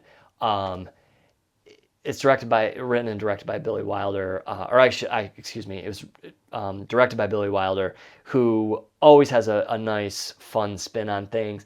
There's a lot of humor in this movie. I found you laughing at quite a few things. It's definitely a dark comedy, but there is some real abuse, or a real narcissism that happens in this, and that's highlighted. And I think it's just really, really solid. Well, and it was kind of slow for me a little bit, but a lot of old movies are, and I don't know if that's my ADHD brain, just I'm getting bored. I'll get antsy with some older films. I'm get to it. And some, everything happens either so quickly at the beginning or there's nothing at the beginning and then it gets slower at the end. I don't know. It's very front heavy or back heavy in older movies. But the funniest part was the line at the end. And I had never seen Sunset Boulevard before we watched it. And it was one of his favorite old-time movies. One of your favorites, right? Oh, yeah, and for sure. So the last line that she says, "I'm ready for my close-up, Mr. DeVille." Mm-hmm. And DeMille. Is that, sorry, did I say DeVille? Yeah. Cruella? Right. Sorry. Yeah. Whew, Freudian slip. Cecil, not Cruella. Yeah, so there's a scene in Mrs. Doubtfire where they're trying on all the different disguises, and because she wears these things to make her look younger and pull her hair back, he's doing that to him to get him in a wig, and Robin Williams says that line, and that's the first thing I thought of. So like you said, it's a famous last line, but I was like, oh, that's from Mrs. Doubtfire, and you're like, oh boy, what did you get from the movie? And I was like, Mrs. Doubtfire. But yeah, there's a lot of manipulation from both people. But yeah, for sure. He's trying to use her. He thinks oh, here's this crazy old bat. I can use her to make a bunch of money and reignite my screenwriting career, or at least hold me over until I sell my next big script. And she's thinking, here's my ticket back to Hollywood. Right. He thought he could out manipulate her, and she's so desperate to be back that she'll pay him anything to help her, and he doesn't even know if he could really help her. He's just yeah, this is my job, but whatever. And I mean, her script was long. She was handing him packets and packets and packets to read. But yeah, she's manipulating him, but she's using guilt, emotional blackmail, and obviously money. And so there's they create this dependency dynamic of each other, really, offering him comfort and luxury when he literally didn't even have a place to live. He couldn't pay his rent, and he couldn't sell any of his writing, but then she would weaponize that to keep him trapped with her. So she had she showed very, very well, like, her extreme mood swings. So she would go from, like, the sweet affection and, you know, like, she would just always call, like, oh, Joe Gillis. Like, she would always say his first and last name in the beginning, didn't she? I think so. She would, like, always say, like, propping him up by, like, addressing him. Like, it was very, very affectionate. But then she would just rage. And then she would be the victim. Like, she did that. I mean, she did that cycle multiple times in the movie. It was really good. The isolation is the fact that, like, she doesn't really go anywhere because Hollywood's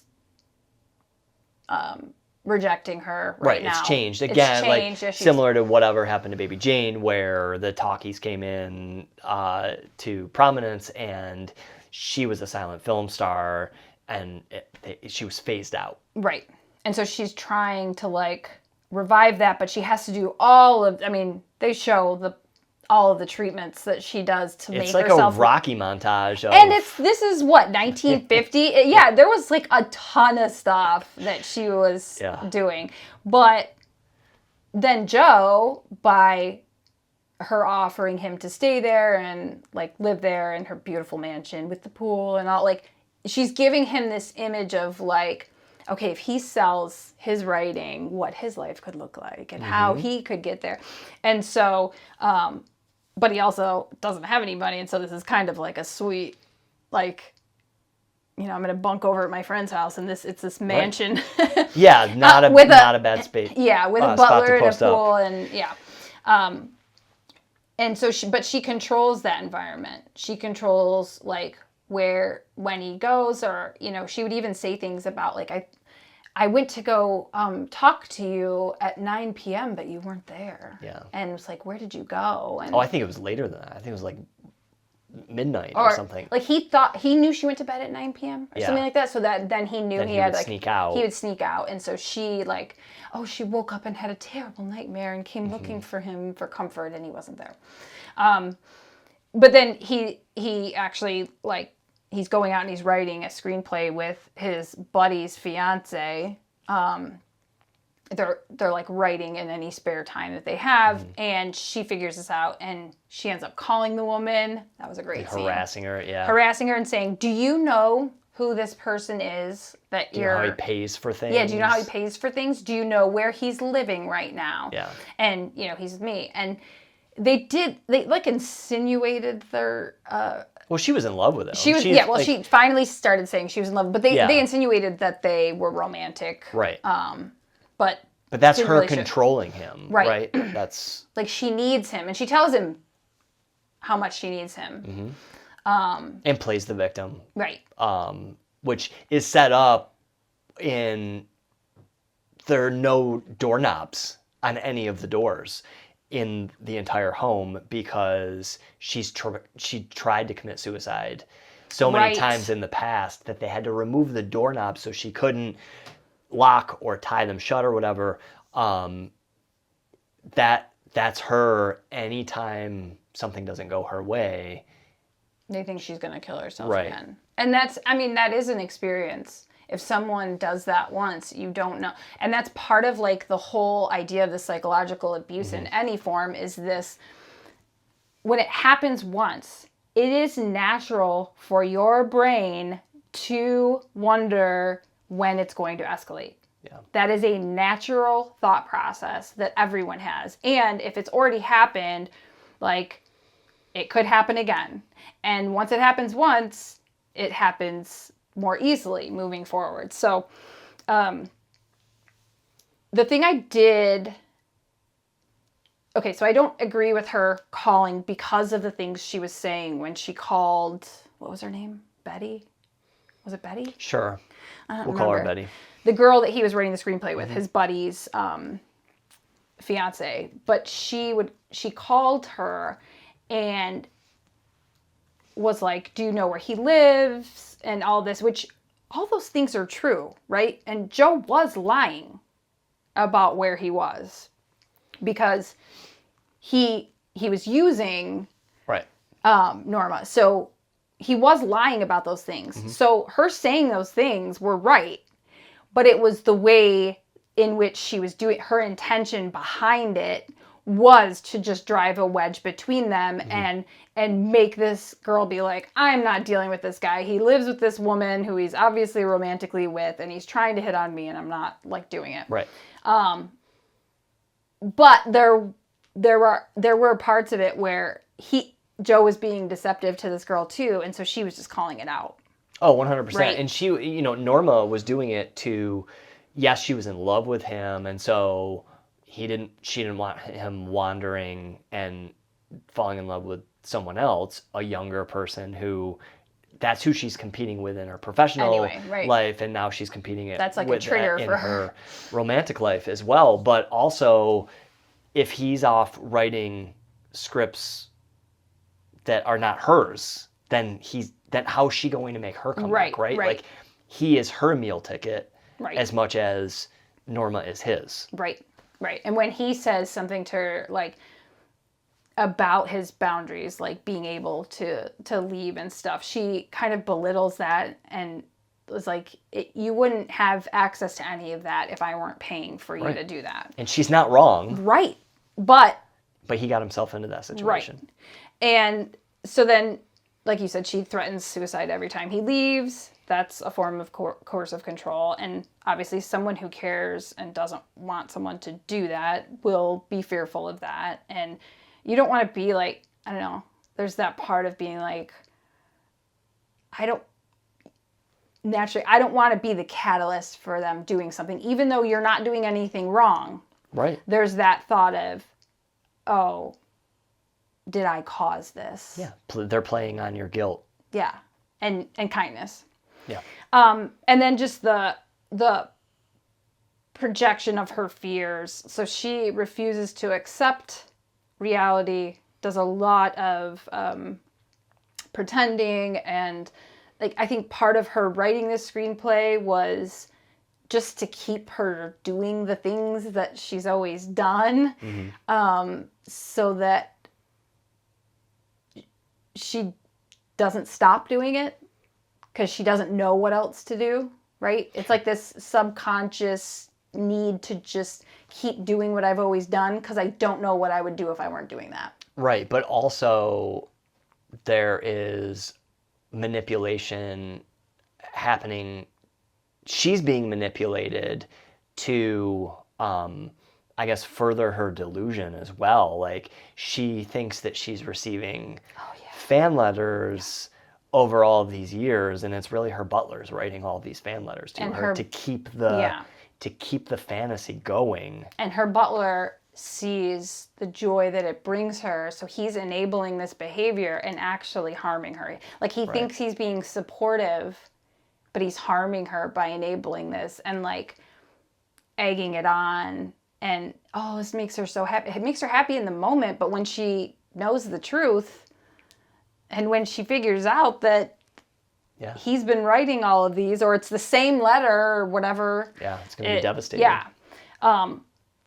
So anyway, she's kind of like rewriting how wonderful everything was. Like, even when she goes to the studio that one day, they really just wanted her vehicle because it fit a script that they were doing. And so they were going to ask her for a vehicle, but then they saw how unstable she was and how she thought she was like getting back into the movies. And there were some people that met her with friendly faces.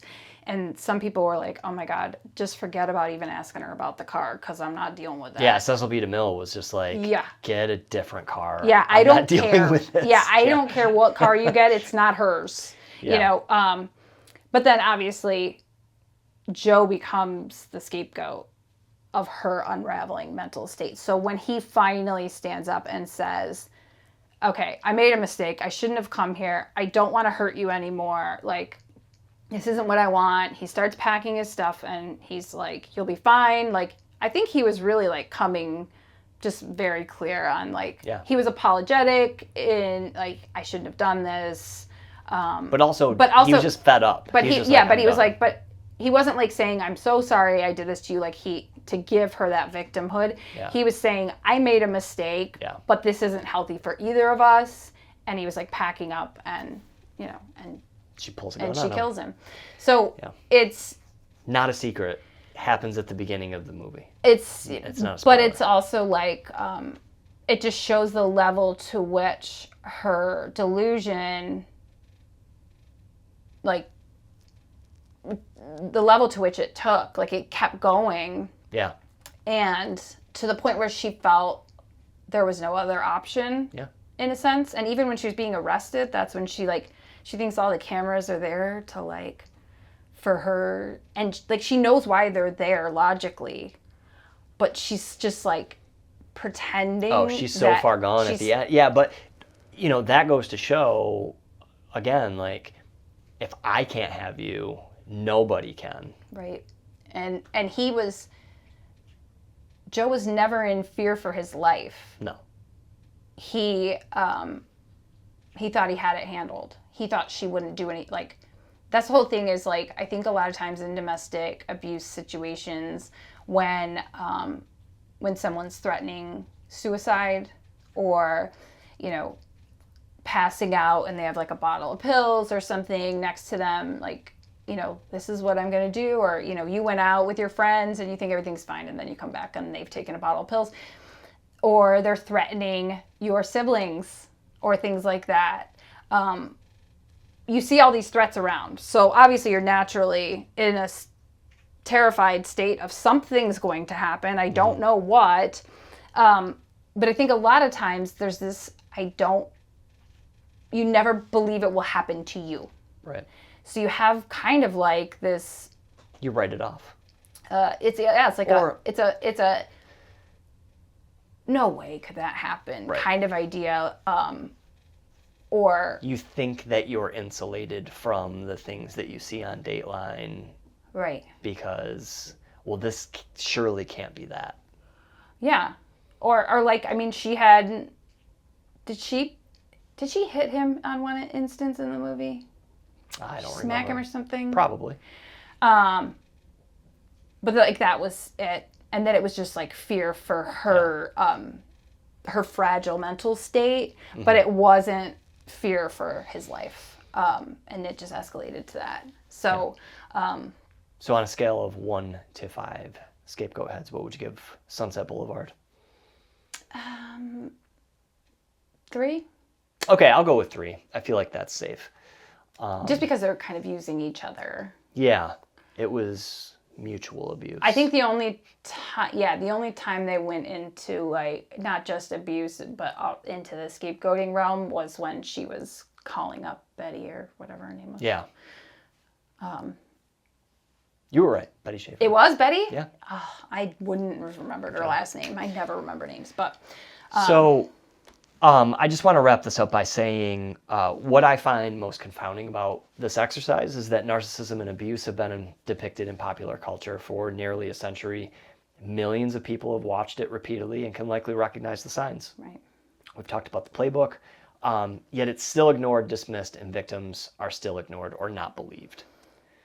So these depictions are I guess the question is, are these depictions watering down our response to abuse when they happen in real life? Are we being conditioned to believe this could never happen to me or my family? Are we so desensitized to this behavior that it's easy to write off as someone just being dramatic? It's dramatized for a reason. And I think it's a shame that there aren't more supports or resources in place for victims of narcissistic abuse.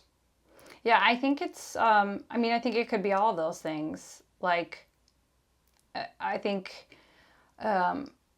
there's comparative suffering, watering down. Like you could think, oh, this is a watered down version. It's actually way worse. Or you could think, oh, my stuff's not that bad. This is bad, right? Either way, you could look at something like that. But again, you have to kind of be open to it. And I think a lot of times if you're thinking this could never happen to me or my family, you're in just a state of denial. And not really thinking critically. Like there's a lot of critical thinking that goes on in life and you actually have to practice it and do it. And to think that you're immune to it or to just be in denial of that happening, like that happens to other people, is entitled behavior. And it's not realistic. and I don't necessarily think we're desensitized, but I do think that there's a level in everyone's, there's a level of awareness in everyone's life where they finally decide they need to do something to change. Yeah. And I think the great things about movies or Dateline or any sort of songs that depict certain things that like bring something out in you. You hear something and it clicks, and you have that moment where everything makes sense and you can start to put things together. And sometimes I think the reason it happens in movies or like watching something or, you know, even having a conversation where you feel really free is when those things happen, because you kind of let down your guard. You're vulnerable. You want to just enjoy this. So your guard is down a little bit and you're able to accept the information. So if there's a way that any of these movies could make you see, you know, the reality of your situation and get yourself out of it, an abusive situation, then I think that it's worth it. Oh, we went too long. My alarm started going off. I think that is... That's the alarm to say, time's up, guys. So if this episode helped you realize how easily we've been conditioned to overlook emotional abuse when it's happening in real life, or to point something out that you now see clearly, share it with someone who's starting to wake up to those patterns. Like, subscribe, leave a review, and come back next week. Until then, stay curious, stay clear, and keep telling your truth.